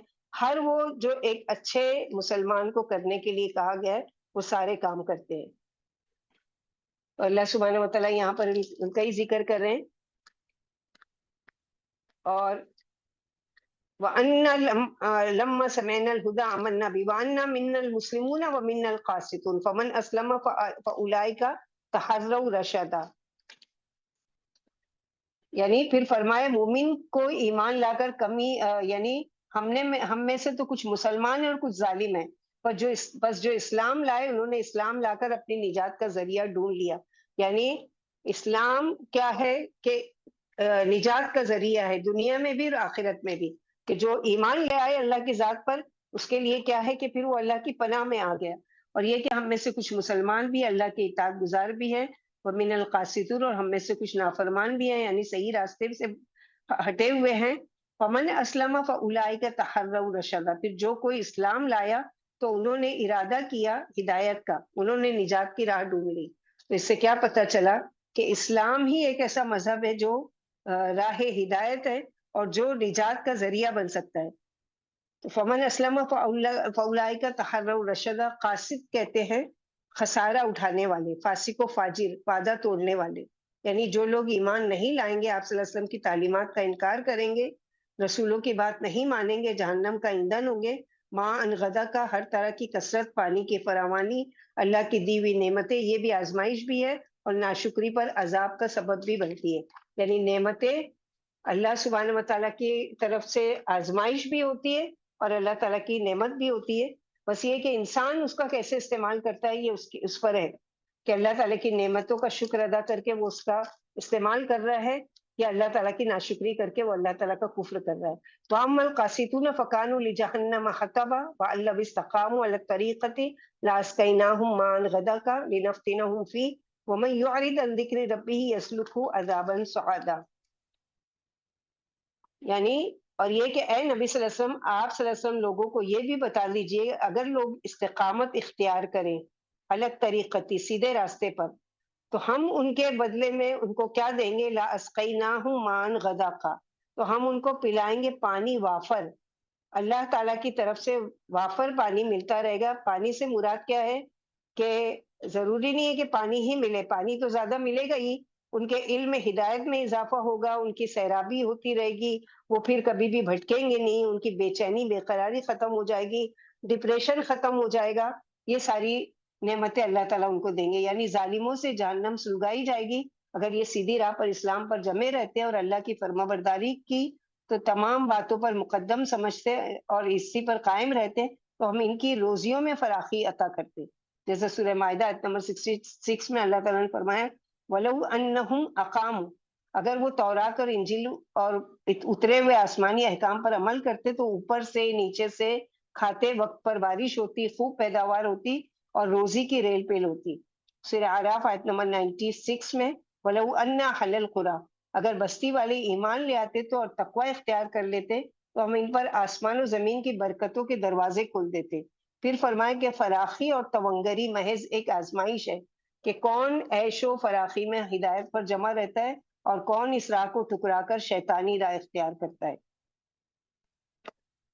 پھر آگے اللہ تعالیٰ فرماتے ہیں وَمَن يُعْرِضْ عَن ذِكْرِ رَبِّهِ يَسْلُكْهُ عَذَابًا صَعَدًا، اور جو اپنے رب کے ذکر سے اعراض کرے گا حق تعالیٰ اسے سخت دردناک اور تکلیف دہ عذاب میں مبتلا کریں گے۔ یعنی اس کا رب اسے یعنی اللہ سبحانہ و تعالیٰ اس کے ساتھ کیا معاملہ کریں گے، لِنَفْتِنَهُمْ، تاکہ ہم ان کی اس میں آزمائش کریں، جو نصیحت اور نعمت اور ہدایت کی قرآن کی ملی ہے اس کی آزمائش۔ وَمَن يُعْرِضْ عَن ذِكْرِ رَبِّهِ، جو اپنے رب کے ذکر سے، اس کتاب سے، رب کی یاد سے منہ موڑے گا، يَسْلُكْهُ عَذَابًا صَعَدًا، اس کا رب اسے سخت عذاب میں مبتلا کریں گے، سخت عذاب میں مبتلا کریں گے۔ یعنی ایک راستہ کہ اگر استقامت اختیار کی تو وافر مقدار میں اللہ تعالیٰ کی نعمتیں اور رحمتیں اس پر نازل ہوں گی، اور دوسرا راستہ یہ ہے کہ اگر اللہ کے ذکر سے منہ موڑا تو اس کو عذاب دیا جائے گا سخت۔ یہی دراصل آزمائش ہے کہ دو راستوں میں سے تم کون سا راستہ اختیار کرتے ہو، ہدایت کا راستہ، اپنے اس کا نجات کا راستہ، یا اللہ تعالیٰ کی پکڑ کا، جیسے سورۃ طٰہٰ میں ہم لوگ پڑھ چکے من اعرض عن ذکری فإن له معیشۃ ضنکا ونحشرہ یوم القیامۃ اعمی، کہ جو اللہ کے ذکر سے منہ موڑے گا، اللہ تعالیٰ کی باتوں سے منہ موڑے گا، اللہ تعالیٰ کے احکامات سے منہ موڑے گا، اللہ تعالیٰ کو یاد نہیں کرتا نماز کے ذریعے، اللہ کے ذکر کے ذریعے، تو اللہ تعالیٰ کیا کرتے ہیں، بدلے میں اس کی زندگی کو تنگ کر دیتے ہیں۔ تنگی میں ضروری نہیں ہے کہ اس کا رزق تنگ کر دیا گیا، نہیں، رزق کی بہت فراوانی ہے لیکن اس کا دل تنگ ہو گیا ہے، یعنی اس کو کسی پل کوئی چیز میں سکون ہی نہیں مل رہا ہے، کوئی چیز میں اس کو مزہ ہی نہیں آ رہا ہے، حالانکہ دولت کی ریل پیل ہے، فراوان ہے، بڑا سا گھر ہے، گاڑی ہے، سب کچھ ہے، لیکن اس کے دل کو سکون نہیں ہے، تو دل تنگ ہو گیا، زندگی تنگ ہو گئی۔ اور یہ تو دنیا کی سزا ہے۔ آخرت کی سزا کیا ہے کہ ہم اس کو اندھا کر کے اٹھائیں گے۔ تو اللہ کے ذکر سے دور ہونا کتنی بڑی، یعنی دنیا اور آخرت کے خسارے اور نقصان کا باعث بنے گا۔ اور آگے اللہ سبحانہ و تعالیٰ فرماتے ہیں آیت نمبر 18 میں وَأَنَّ الْمَسَاجِدَ لِلَّهِ فَلَا تَدْعُوا مَعَ اللَّهِ أَحَدًا، اور یہ کہ مسجدیں کس کی ہے، اللہ تعالیٰ کی۔ تو اللہ کی مسجدیں، یہاں پر کیا بتایا گیا کہ مسجدیں جتنی بھی ہیں اللہ کا گھر ہے، اور جہاں کہیں بھی ہیں وہ اللہ تعالیٰ کی ہے۔ اور کس مقصد کے لیے مسجدیں بنائی گئی ہیں، فَلَا تَدْعُوا مَعَ اللَّهِ أَحَدًا، کہ اللہ کے ساتھ کسی اور کو نہ پکارا جائے۔ جیسے بعض مسجدوں پر لکھا ہوتا ہے یا اللہ یا محمد، تو یا اللہ تو ٹھیک ہے کہ اللہ کو پکارے، یا محمد، اے محمد، تو اے محمد یعنی یا کس کو کہتے ہیں، جو سامنے موجود ہو اور جو زندہ ہو، تو اللہ یا محمد۔ یا پھر یہ کہ یہ مسلکی، یہ ہمارے فلان اس کی مسجد ہے، کوئی دوسرے مسلک کا نہیں آنا چاہیے، اور ہمارا یہ ہے اور یہ، تو یہ ساری چیزیں نہیں ہونا چاہیے، کیونکہ وَأَنَّ الْمَسَاجِدَ لِلَّهِ، مسجدیں جتنی بھی ہیں جہاں کہیں بھی ہیں وہ ساری کی ساری کیا ہے، اللہ کے لیے ہے۔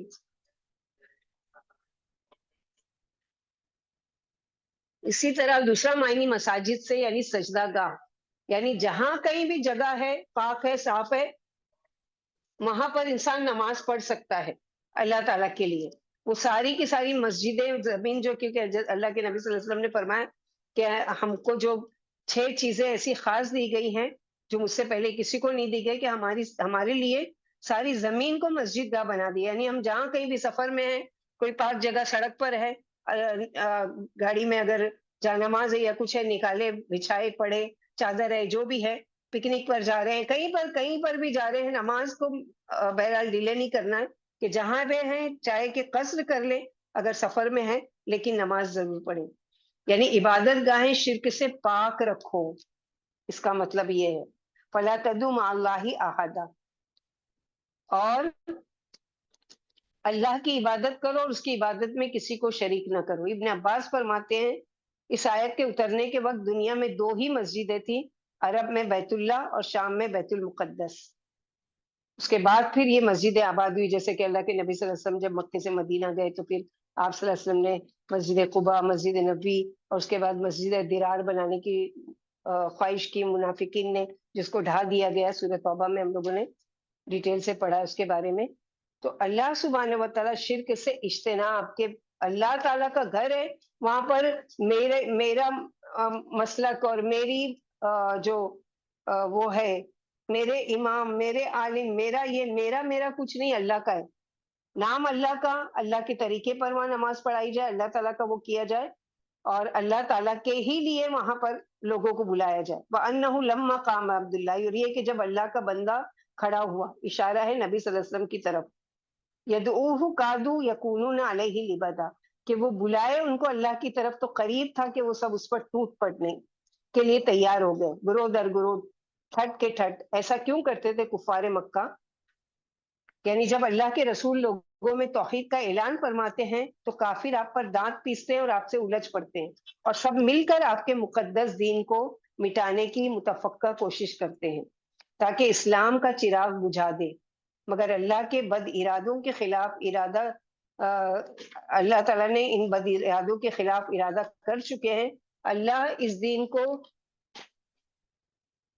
اللہ سبحانہ و تعالیٰ اس دین کو تمام دینوں پر غالب کر کے رہیں گے، اگرچہ کافروں کو برا معلوم. مخلصین لہ الدین ولو کری الکافرون. آپ فرما دیجئے کہ میں اپنے رب کی ہی عبادت کرتا ہوں اور اس کے ساتھ کسی کو شریک نہیں کرتا.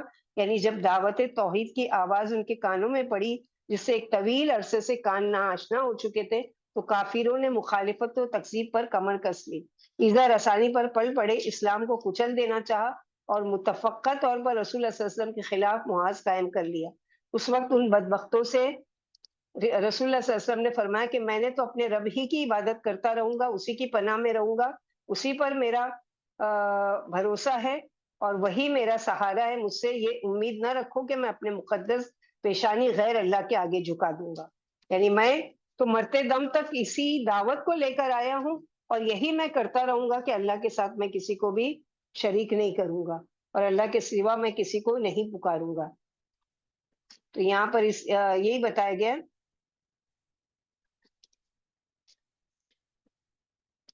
اور کہہ دیجئے قل انما ادعو ربی ولا اشرک به احدا قل انی لا املک لکم ضرا ولا رشدا، کہ میں تم جیسا ہی ایک بشر ہوں، البتہ میرے پاس وہی آتی ہے، میں اللہ کے ایک عاجز بندہ ہوں، میرے اختیار میں کچھ نہیں ہے، میں تمہیں رائے راست پر نہیں لا سکتا اور نہ تمہیں کوئی اس سے ہٹا سکتا ہے. اللہ ہی کو ہر چیز کا اختیار ہے، یعنی میرے ہاتھ میں کچھ بھی نہیں ہے. آپ صلی اللہ علیہ وسلم ان کے اس رویے کی پرواہ نہ کیجیے کہ یہ ایک ساتھ مل کر آپ پر ٹوٹ پڑے ہیں اور آپ کی مخالفت پر کمر توڑ محنت شروع کر چکے ہیں. ہرگز نہیں. آپ صلی اللہ علیہ وسلم کہہ دیجئے میں تو اپنے رب ہی کو پکارتا رہوں گا. اللہ کو پکارنا کوئی قابل اعتراض کام نہیں ہے جس پر لوگوں کو غصہ آ رہا ہے اور اس طرح حملہ آور ہو رہے ہیں اور اس کے ساتھ کسی کو شریک نہ کروں گا. قل انی لا املک لکم ضرا ولا رشدا، اور آپ صلی اللہ علیہ وسلم کہہ دیجئے کہ میں تمہارے لیے کسی نقصان یا بھلائی کا اختیار نہیں رکھتا. نفع اور نقصان تو سب اللہ کے ہاتھ میں ہے، میں تو پیغام پہنچانے والا ہوں. یعنی اگر اللہ تعالیٰ تمہارے لیے عذاب کا ارادہ کر چکا ہے تو میں اس میں کوئی وہ کمی نہیں کر سکتا، اور اگر اللہ تعالیٰ نے تمہارے لیے کوئی نفع لکھا ہے تو میں اس میں کوئی زیادتی نہیں کر سکتا اور میں کوئی اس میں اپنی طرف سے لا نہیں سکتا. تو اللہ کے نبی صلی اللہ علیہ وسلم سے یہ کہا جا رہا ہے کہ میں تو تم جیسا ایک بشری ہوں، البتہ الگ بات یہ کہ مجھ پر وحی کی جاتی ہے، میں اللہ کا ایک عاجز بندہ ہوں، میرے اختیار میں کچھ بھی نہیں، میں تمہیں رائے راست پر نہیں لا سکتا اور نہ تمہیں کوئی اس سے ہٹا سکتا ہے، اور اللہ ہی کو ہر چیز کا اختیار ہے.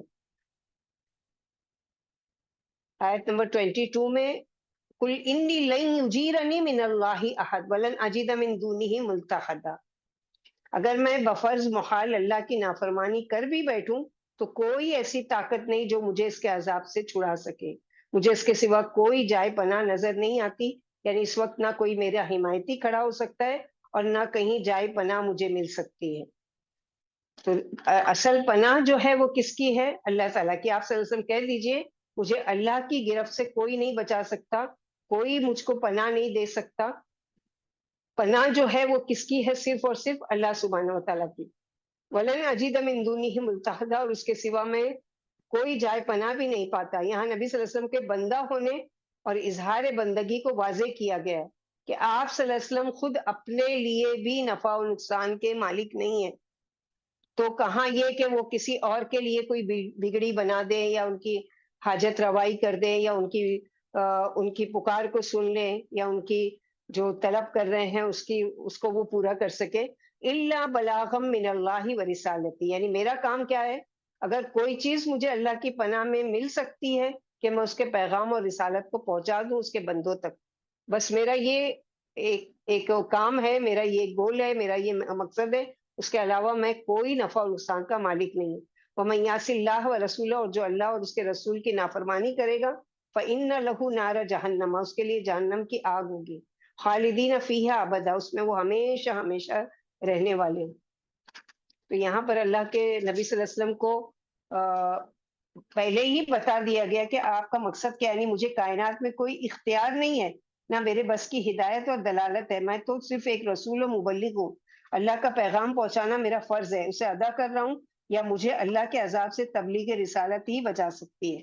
جیسے سورہ مائدہ آیت نمبر 67، یا ایھا الرسول بلغ ما انزل الیک، اے رسول صلی اللہ علیہ وسلم آپ کے رب کی طرف سے آپ کے پاس جو احکام آ چکے ہیں ان کی تبلیغ کرتے رہیے. اگر آپ نے تبلیغ نہیں کی تو دراصل آپ نے رسالت کا حق ہی ادا نہیں کیا. اللہ آپ کو لوگوں سے محفوظ رکھے.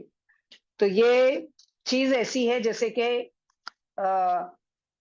ہدایت جو ہے وہ صرف اور صرف اللہ سبحانہ و تعالیٰ کے اختیار میں. جیسے سورہ بقرہ میں اللہ سبحانہ و تعالیٰ نے آپ صلی اللہ علیہ وسلم کو فرمایا لیس علیک ھداھم ولکن اللہ یہدی من یشاء، یعنی آپ پر نہیں ہے ہدایت دینا بلکہ آپ پر صرف پہنچا دینے کی ذمہ داری ہے.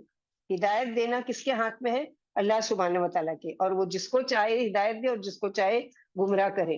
وما یضل بہ الا الفاسقین، اور اللہ تعالیٰ نہیں گمراہ کرتے مگر یہ کہ جو فاسق و فاجر ہوتا ہے، جو اللہ تعالیٰ کا نافرمان ہوتا ہے. آیت نمبر 24، حتی اذا رأوا ما یوعدون فسیعلمون من اضعف ناصرا واقل عددا. جب یہ مشرک جن اور انسان قیامت کے عذابوں کی ہولناکیاں دیکھیں گے تو انہیں معلوم ہو جائے گا کہ کس کی مدد نہیں ہوگی اور کس کی جماعت کم ہوگی، ان کی یا معاہدوں کی. یعنی اس روز مشرکوں کا کوئی مددگار نہیں ہوگا اور وہ اللہ کے لشکر کے مقابلے میں ہوں گے بھی تھوڑے ہی.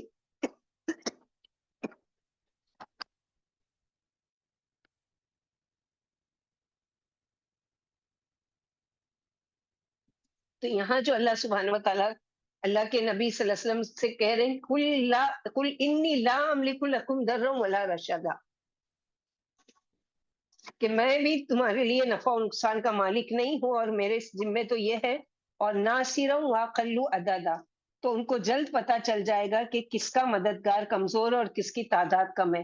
اس آیت کا پس منظر یہ ہے کہ اس زمانے میں جو لوگ آپ صلی اللہ علیہ وسلم کی دعوت کو سن کر آپ صلی اللہ علیہ وسلم پر ٹوٹ پڑتے تھے، وہ اس گمان میں تھے کہ ہمارا گروہ، ہمارا جتھا، ہماری پارٹی بہت زبردست ہے، ہم تعداد میں بہت زیادہ ہیں، ہم آپ صلی اللہ علیہ وسلم کے ساتھ تو بس چند آدمی ہیں، ہم اپنی کثرت کی وجہ سے آپ صلی اللہ علیہ وسلم کو دبا لیں گے. تو اس پر یہ فرمایا جا رہا ہے کہ اگر اللہ کا عذاب آ گیا تو پھر دیکھتے ہیں کہ بے یار و مددگار کون ہے، اور جو چند ایمان والے چھوڑے جا سکتے ہیں ان کی مدد کیسے کی جا سکتی ہے. اور اللہ تعالیٰ نے دنیا میں ہی دکھا دیا، جنگ بدر، جنگ حنین اور جنگ خیبر، یہ ساری ظاہری کی کم تعداد میں ہونے کے باوجود اللہ تعالیٰ نے ان کی مدد کی. اور اللہ تعالیٰ نے اسی سرزمین مکہ پر جہاں پر یہ سرکش تھے اور جو بڑی بڑی باتیں کرتے تھے اللہ کے نبی صلی اللہ علیہ وسلم کے خلاف، اللہ تعالیٰ نے ان کو ذلیل اور رسوا کر کے اس دن آپ کے سامنے سر جھکا کر کھڑے ہونے پر مجبور کیا.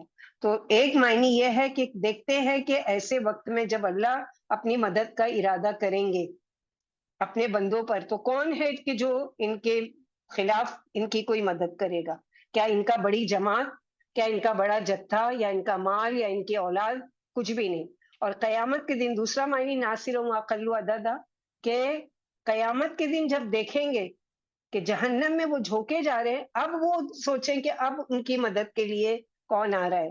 کیا دنیا میں جن پر وہ گمان کرتے تھے کہ یہ ہماری بڑی جماعت ہم کو بچا لے گی، یہ ہمارا مسلک ہم کو بچا لے گا، یہ ہم کو یہ کر لے گا، آج کوئی آ رہا ہے ان کی کوئی مدد کرنے کے لیے؟ کیا آ رہا ہے کوئی ان کے طرف سے اللہ سبحانہ و تعالیٰ سے یعنی کوئی ان کی سفارشی کرنے کے لیے؟ قل ان ادری اقریب ما توعدون ام یجل لہ ربی امدا، کہہ دیجئے میں نہیں جانتا کیا قریب ہے جس کا تم وعدہ کیے جاتے ہو قیامت، ام یجلو لہو ربی امدا، یا یہ کہ میرا رب اس کے لیے کوئی لمبی مدت فرما چکا ہے، مجھے نہیں معلوم اس کے بارے میں. جیسے کہ سورہ لقمان میں بھی پڑھ چکے ہیں نا. یعنی آپ لوگوں سے فرما دیجئے کہ مجھے بھی قیامت کا علم نہیں، نہ معلوم وہ قریب ہے یا بعید ہے. معلوم ہوا کہ یہ جو حدیث جاہلوں میں مشہور ہے کہ نبی صلی اللہ علیہ وسلم زمین کے اندر کی چیزوں کے بھی عالم تھے، یہ سراسر جھوٹ ہے. یہ روایت کسی کتاب میں نہیں ہے. نبی صلی اللہ علیہ وسلم سے جب کبھی قیامت کے وقت کے بارے میں پوچھا جاتا تھا تو آپ خاموش رہتے تھے. جیسے حدیث جبریل میں ہے، حضرت جبریل علیہ السلام نے ایک دیہاتی صحابی داہیہ کلبی کی صورت میں آ کر آپ سے دیگر سوالات کے ساتھ قیامت کا وقت بھی پوچھا تھا. فرمایا سوال کیے جانے والا سوال کرنے والے سے زیادہ عالم نہیں ہے. یعنی نہ جاننے میں دونوں برابر ہیں، تم بھی نہیں جانتے اور میں بھی نہیں جانتا. ایک دیہاتی نے بلند آواز سے آپ صلی اللہ علیہ وسلم سے ایک مرتبہ پوچھا کہ یا رسول اللہ صلی اللہ علیہ وسلم متی الساعہ، قیامت کب آئے گی؟ فرمایا اللہ تجھ پر رحم فرمایا قیامت تو آنے والی ہی ہے، یہ بتا تو نے اس کے لیے کیا تیاری کی ہے؟ بولا میں نے زیادہ نماز روزے سے تیاری نہیں کی، البتہ مجھے اللہ سے اور اس کے رسول سے محبت ہے. فرمایا تو انہی کے ساتھ ہوگا جن سے تجھے محبت ہے. انس رضی اللہ تعالیٰ عنہ فرماتے یہ سن کر مسلمانوں کو بہت خوشی ہوئی کہ ہمارے اعمال جیسے بھی ہوں، لیکن اگر ہماری اللہ کے ساتھ سچی محبت ہے، اللہ کے رسول صلی اللہ علیہ وسلم کے ساتھ سچی محبت ہے، تو یہ ہماری نجات کا ذریعہ ہو سکتی ہے. تو یہاں پر یہی بتایا گیا ہے کہ قیامت کے بارے میں تو میں بھی نہیں جانتا. عالم الغیب فلا یظہر علی غیبہ احدا، غیب کا جاننے والا اللہ تعالیٰ ہے. فلا یظہر، اور نہیں وہ اپنے غیب پر کسی کو مطلع کرتے، کسی کو نہیں بتاتے سوائے کہ الا من ارتضی، یعنی وہ اس کے علم میں سے کسی چیز کو نہیں. جو قیامت کے بارے میں تم پوچھ رہے ہو، اللہ تعالیٰ تو نہیں علم غیب کسی کو بتاتے مگر جس قدر وہ چاہے. یعنی انسانی اور ملکی رسول کو اتنا ہی غیب، یعنی فرشتوں کو اتنا ہی غیب کا علم معلوم ہے جتنا اسے اللہ نے بتا دیا ہے. جیسے کہ خضر علیہ السلام کو فیوچر میں کیا ہونے والا ہے یا پاسٹ میں کیا ہو چکا تھا اس کا علم بتا دیا تھا. اور اللہ جسے جتنا چاہتے ہیں بتا دیتے ہیں، بس وہ اتنا ہی جانتے ہیں، اس سے زیادہ رتی بھر بھی نہیں. یعنی جس کے لیے اللہ تعالیٰ چاہتے ہیں بتانا وہی جان سکتا ہے. یعنی اللہ فرشتے بھیج کر انبیاء کی حفاظت کرتے ہیں. اور الا من ارتضی من رسول فانه يسلك من بين يديه ومن خلفه رصدا.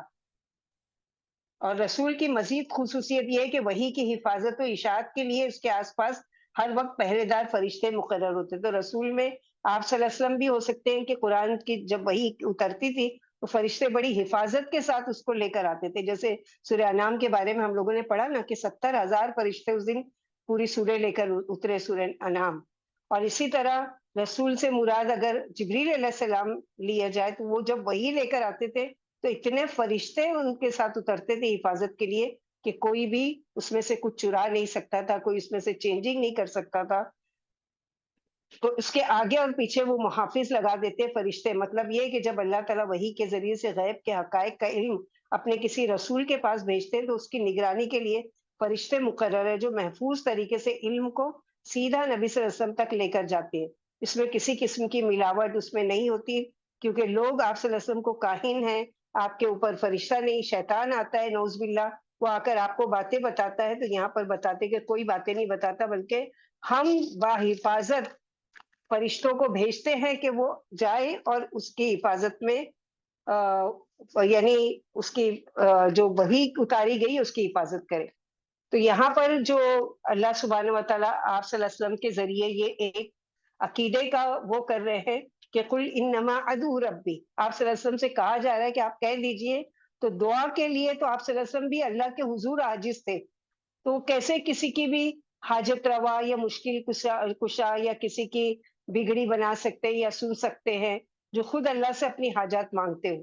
اللہ کی مخلوق میں سے کسی کو بھی اللہ کے برابر نہیں سمجھتے، اور ہر نبی کی دعوت پکار ایک اللہ کے لیے ہی تھی. بل جحیم کے قبیلے کے ایک آدمی نے سے روایت ہے کہ وہ کہتے ہیں کہ اے اللہ کے رسول صلی اللہ علیہ وسلم آپ کن چیزوں کی طرف دعوت دیتے ہیں؟ آپ صلی اللہ علیہ وسلم نے فرمایا میں اس اللہ کی طرف دعوت دیتا ہوں جو اکیلا ہے. وہ اللہ کے جب تم پر کوئی مصیبت آتی ہے پھر تم اسے پکارتے ہو تو وہ تمہاری مصیبت کو دور کر دیتے ہیں. پھر وہ ذات کہ جب تم کسی بیابان اور جنگل میں راستہ بھول جاتے ہو اس سے دعا کرتے ہو تو وہ تمہیں واپس اپنی منزل تک پہنچا دیتے ہیں۔ وہ ذات کے جب تم قحط سالی میں مبتلا ہوتے ہو اور اس سے دعا کرتے ہو تو وہ پیداوار ظاہر کر دیتے ہیں، وہ اللہ جو تمہارے سارے کام بنانے والے ہیں۔ تو یہ ہے خالص توحید کی دعوت۔ رسول اللہ صلی اللہ علیہ وسلم نے فرمایا زمین پر کوئی نفس ایسا نہیں جو اسی حال میں فوت ہو کہ وہ اللہ کے ساتھ شرک نہ کرتا ہو اور گواہی دیتا ہو کہ میں اللہ کا رسول ہوں، اور یہ گواہی دل کے یقین کے ساتھ ہونا چاہیے، مگر یہ کہ اس کے گناہ بخش دیے جائیں گے۔ جیسے اللہ کے نبی صلی اللہ علیہ وسلم سے ہی کہلوایا گیا سورہ کہف میں، فمن کان یرجو لقاء ربہ فلیعمل عملا صالحا ولا یشرک بعبادۃ ربہ احدا، یعنی جو کوئی ارادہ رکھتا ہے اللہ تعالیٰ سے ملاقات کا تو اس کو چاہیے کہ وہ نیک عمل کرے اور اللہ کے ساتھ کسی کو شریک نہ ٹھہرائے۔ تو ذرہ ولا رشادہ کے تین معنی ہیں، نہ میں کسی کو عذاب دینے کی طاقت رکھتا ہوں اور نہ نعمت دینے کی، نہ میں کسی کو موت دینے کی طاقت رکھتا ہوں اور نہ ہی زندگی دینے کی، نہ میں کسی کو ہدایت دینے کی طاقت رکھتا ہوں اور نہ ہی گمراہی کی، کیونکہ نفع و نقصان کے مالک کون ہے؟ صرف اور صرف اللہ سبحانہ و تعالی۔ آگے اللہ تعالیٰ فرماتے لیعلم ان قد ابلغوا رسالات ربہم واحاط بما لدیہم واحصا کل شیء عددا، تاکہ وہ جان لے کہ انہوں نے اپنے رب کے پیغامات پہنچا دیے۔ اس کے تین معنی ہیں۔ نمبر ایک، رسول جان لے کہ فرشتوں نے اس کو اللہ تعالیٰ کے پیغامات ٹھیک ٹھیک پہنچا دیے، بیچ میں کوئی شیطان نہیں شریک ہوا۔ نمبر دو، اس کا معنی اللہ تعالیٰ جان لے کہ فرشتوں نے اپنے رب کے پیغام کو اس کے رسولوں تک ٹھیک ٹھیک پہنچا دیا۔ تیسرا معنی ہے اللہ تعالیٰ یہ جان لے کہ رسولوں نے اس کے پیغامات اس کے بندوں تک ٹھیک ٹھیک پہنچا دیے۔ وَأَحَاطَ بِمَا لَدَيْهِمْ، اور وہ احاطہ کیے ہوئے، یعنی خالی رسولوں کو بھیج کر ایسے ہی چھوڑ نہیں دیا بلکہ باقاعدہ ان کو گھیرے ہوئے ہیں، ان کے محافظ فرشتے جو بھی ان کے پاس ہے، پیغمبروں کے پاس یا فرشتوں کے پاس۔ وَأَحْصَىٰ كُلَّ شَيْءٍ عَدَدًا، اور ایک ایک چیز کو اس نے گن رکھا ہے، یعنی اللہ تعالیٰ نے اپنے رسولوں اور فرشتوں کو بھی گھیرے میں لیے ہوئے ہیں کہ اگر بال برابر بھی مرضی کے خلاف کوئی بات ہوئی تو فوراً اصلاح کر لی جائے۔ جیسے سورہ تحریم میں فوراً پوچھا اللہ نے آپ نے کیوں اپنے اوپر وہ چیز حرام کر لی جو اللہ نے حلال کیا تھا؟ یہ سب کیوں ایکسپلین کیا جا رہا ہے؟ تاکہ لوگ پورے اطمینان کے ساتھ اس تعلیم کو لیں کہ اس میں کوئی ملاوٹ یا کوئی اس میں ایسی چیز نہیں ہے جو باقی رکھی گئی ہے یا چھوڑ دی گئی ہے یا اس میں کچھ نیا ڈالنے کی ضرورت ہے، بلکہ اللہ سبحانہ وتعالیٰ نے اس دین کو مکمل، اور کتنی آیتیں ہیں، زمین میں کتنی مخلوقات ہیں، ہمارے جسم میں کتنی سانسیں ہیں، کتنے پوری زمین پہ اور آسمانوں میں اور سمندر میں کتنی مخلوق ہے، ہر ایک کی گنتی، یہاں تک کہ پتوں، یہاں یعنی کوئی انسان کتنا بھی زیادہ پہنچا ہوا ہو، کوئی ایک پیڑ کا پتا، ایک پیڑ میں کتنے پتے ہیں وہ گن کر نہیں بتا سکتا، لیکن اللہ سبحانہ وتعالیٰ نے صرف یہ کہ کتنے پتے ہیں اور کون سے پتا مردہ ہو کر گرنے والا ہے زمین پر، سورہ انعام میں پڑھ چکے من ورق الجنہ کہ کون سا پتا زرد ہو کر گرنے والا، اللہ تعالیٰ کو پہلے سے اس کا علم ہے۔ تو اس طرح سے ہر چیز کو گھیرے ہوئے، یعنی اللہ فرشتے بھیج کر انبیاء کی حفاظت کرتے تاکہ احکام پورے اطمینان سے پہنچا دیں، وہی کی حفاظت کر سکے، اور اللہ جان لے کہ انبیاء نے وہی کا حق ادا کیا۔ جیسے سورہ بقرہ آیت نمبر 143 میں وَمَا جَعَلْنَا الْقِبْلَةَ الَّتِي كُنْتَ عَلَيْهَا إِلَّا لِنَعْلَمَ مَن يَتَّبِعُ الرَّسُولَ مِمَّن يَنقَلِبُ عَلَىٰ عَقِبَيْهِ وَإِن كَانَتْ لَكَبِيرَةً إِلَّا عَلَى الَّذِينَ هَدَى اللَّهُ۔ اے نبی صلی اللہ علیہ وسلم، آپ جس قبلے پر تھے اس کو ہم نے اس لیے مقرر کیا تھا تاکہ ہمیں معلوم ہو جائے کہ رسول کی پیروی پہ کون ثابت قدم رہتا ہے اور کون الٹا کفر کی طرف لوٹ جاتا ہے۔ اسی طرح سورہ عنکبوت آیت نمبر 11 میں اللہ تعالیٰ نے فرمایا وَلَيَعْلَمَنَّ اللَّهُ الَّذِينَ آمَنُوا، تاکہ اللہ ایمان والوں کو اور منافقوں کو جان جائے۔ اگرچہ چیزیں وجود میں آنے سے پہلے ہی اللہ کو معلوم ہے، لیکن انہیں ظاہر کر کے دوسروں کو بتایا جا رہا ہے کہ تم نہیں جان سکتے جب تک کہ اللہ تعالیٰ اس کو تم پر ظاہر نہ کرے۔ اسی بتانے کو جاننے سے تعبیر کیا، اسی لیے اختتام صورت پر فرمایا کہ ہر چیز کی تعداد اللہ کے دائرے علم ہے۔ یعنی آج جو انسان نئی نئی چیزیں انوینٹ کر رہا ہے اور نئی نئی چیزیں ڈھونڈ رہا ہے، وہ اللہ تعالیٰ نے ہی رکھی ہے، اور اللہ تعالیٰ کو اس کو پہلے سے ہی پتا ہے کہ یہ اس وقت کام آئے گی، اس وقت فلاں وقت میں یہ وہ کام ہے۔ جیسے ہم لوگ پہلے بھی مثال بتا چکے نا کہ اللہ کے نبی صلی اللہ علیہ وسلم کے زمانے میں پیٹرول، گیس اور یہ آئل اور یہ ساری چیزیں کا علم نہیں تھا، کیونکہ اس وقت وہ گاڑیاں نہیں تھی. لیکن اللہ سبحانہ و تعالی عالم الغیب اور گن کر رکھنے والے اللہ کو پتا ہے کہ ایک دور آئے گا جو ٹیکنالوجی کا دور ہوگا. اس وقت کاریں ہوں گی، کار کے لیے ایندھن کی ضرورت ہوگی، کار کے لیے آئل کی ضرورت ہوگی، کار کے لیے پیٹرول کی ضرورت ہوگی، ہوائی جہاز کے لیے ایندھن کی ضرورت ہوگی. وہ ساری چیزیں اللہ تعالیٰ نے گن گن کر، اور اللہ کے علم میں کہ کتنا خرچ کیا گیا، کتنا وہ کیا گیا. جیسے زمزم کے بارے میں کل ڈاکیومنٹری پر دیکھ رہی تھی تو اتنی حیرت ہو رہی تھی کہ روز کتنے ملین اس میں سے پانی نکالا جاتا ہے اور شیئر ہوتا ہے اور یہاں سے مدینہ بھیجا جاتا ہے اور باحفاظت وہ کیا جاتا ہے. لیبورٹری میں اس کو چیک کیا گیا، کوئی اس میں بیکٹیریا نہیں، کوئی نقصان نہیں، کچھ نہیں اور کوئی کمی نہیں. یعنی اس کا وہ ڈائیگرام بتا رہے تھے کہ اتنا اگر نکال کر کم ہوا تو اس سے ڈبل وہ بڑھ گیا. تو یہ کون ہے جو گن گن کر دینے والا؟ کون کون ہے گن کر کے اتنا بڑا معجزہ کہ انسان صرف یہی ایک چیز پر اگر غور کر لے تو ایمان لانے کے لیے کافی ہے کہ سبحان اللہ، کہ کون ہے جو اس پانی کی حفاظت بھی کر رہا ہے اور کون ہے جو اس میں برکت بھی ڈال رہے ہیں اور کون ہے جو اس میں شفا بھی رکھی ہوئی ہے اور کون ہے جو اس کے یعنی بھوک اور پیاس مٹانے کا ذریعہ بھی ہے.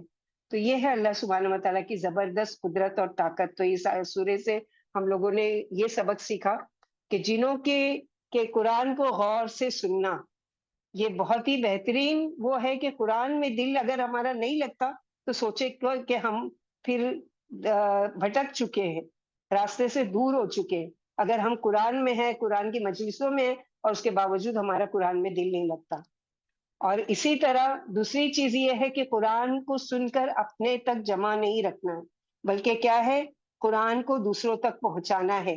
قرآن فار آل، یعنی ساری دنیا تک یہ پیغام پہنچنا چاہیے. جہاں جہاں تک ہماری آوازیں پہنچے، جہاں جہاں تک ہماری استطاعت ہو، چاہے کہ ایک انسان تک ہو یا کوئی بھی انسان.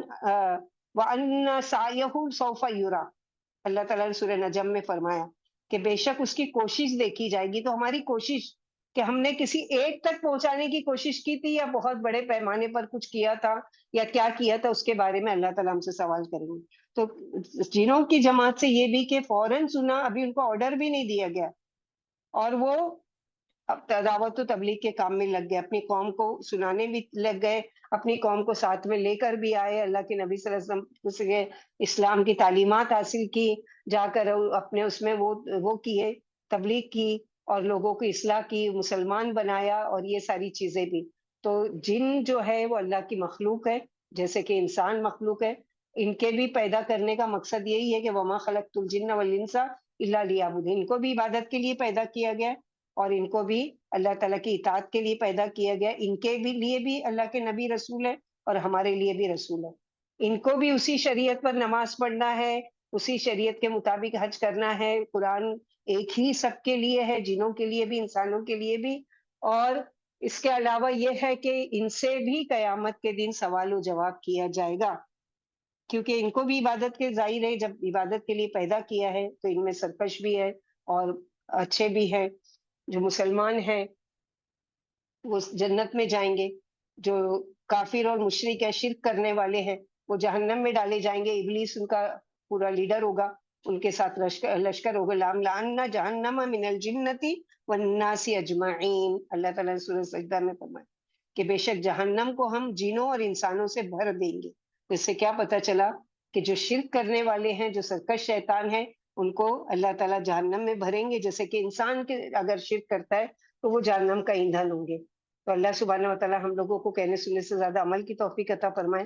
اللہ تعالیٰ ہم کو ایسے تمام شرکیہ اعمال سے محفوظ رکھے.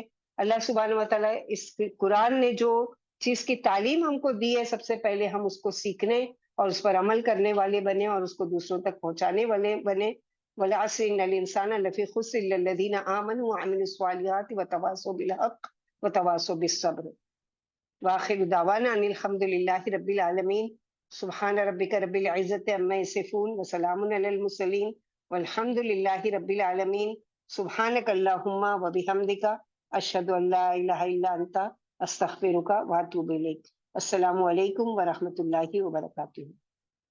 وعلیکم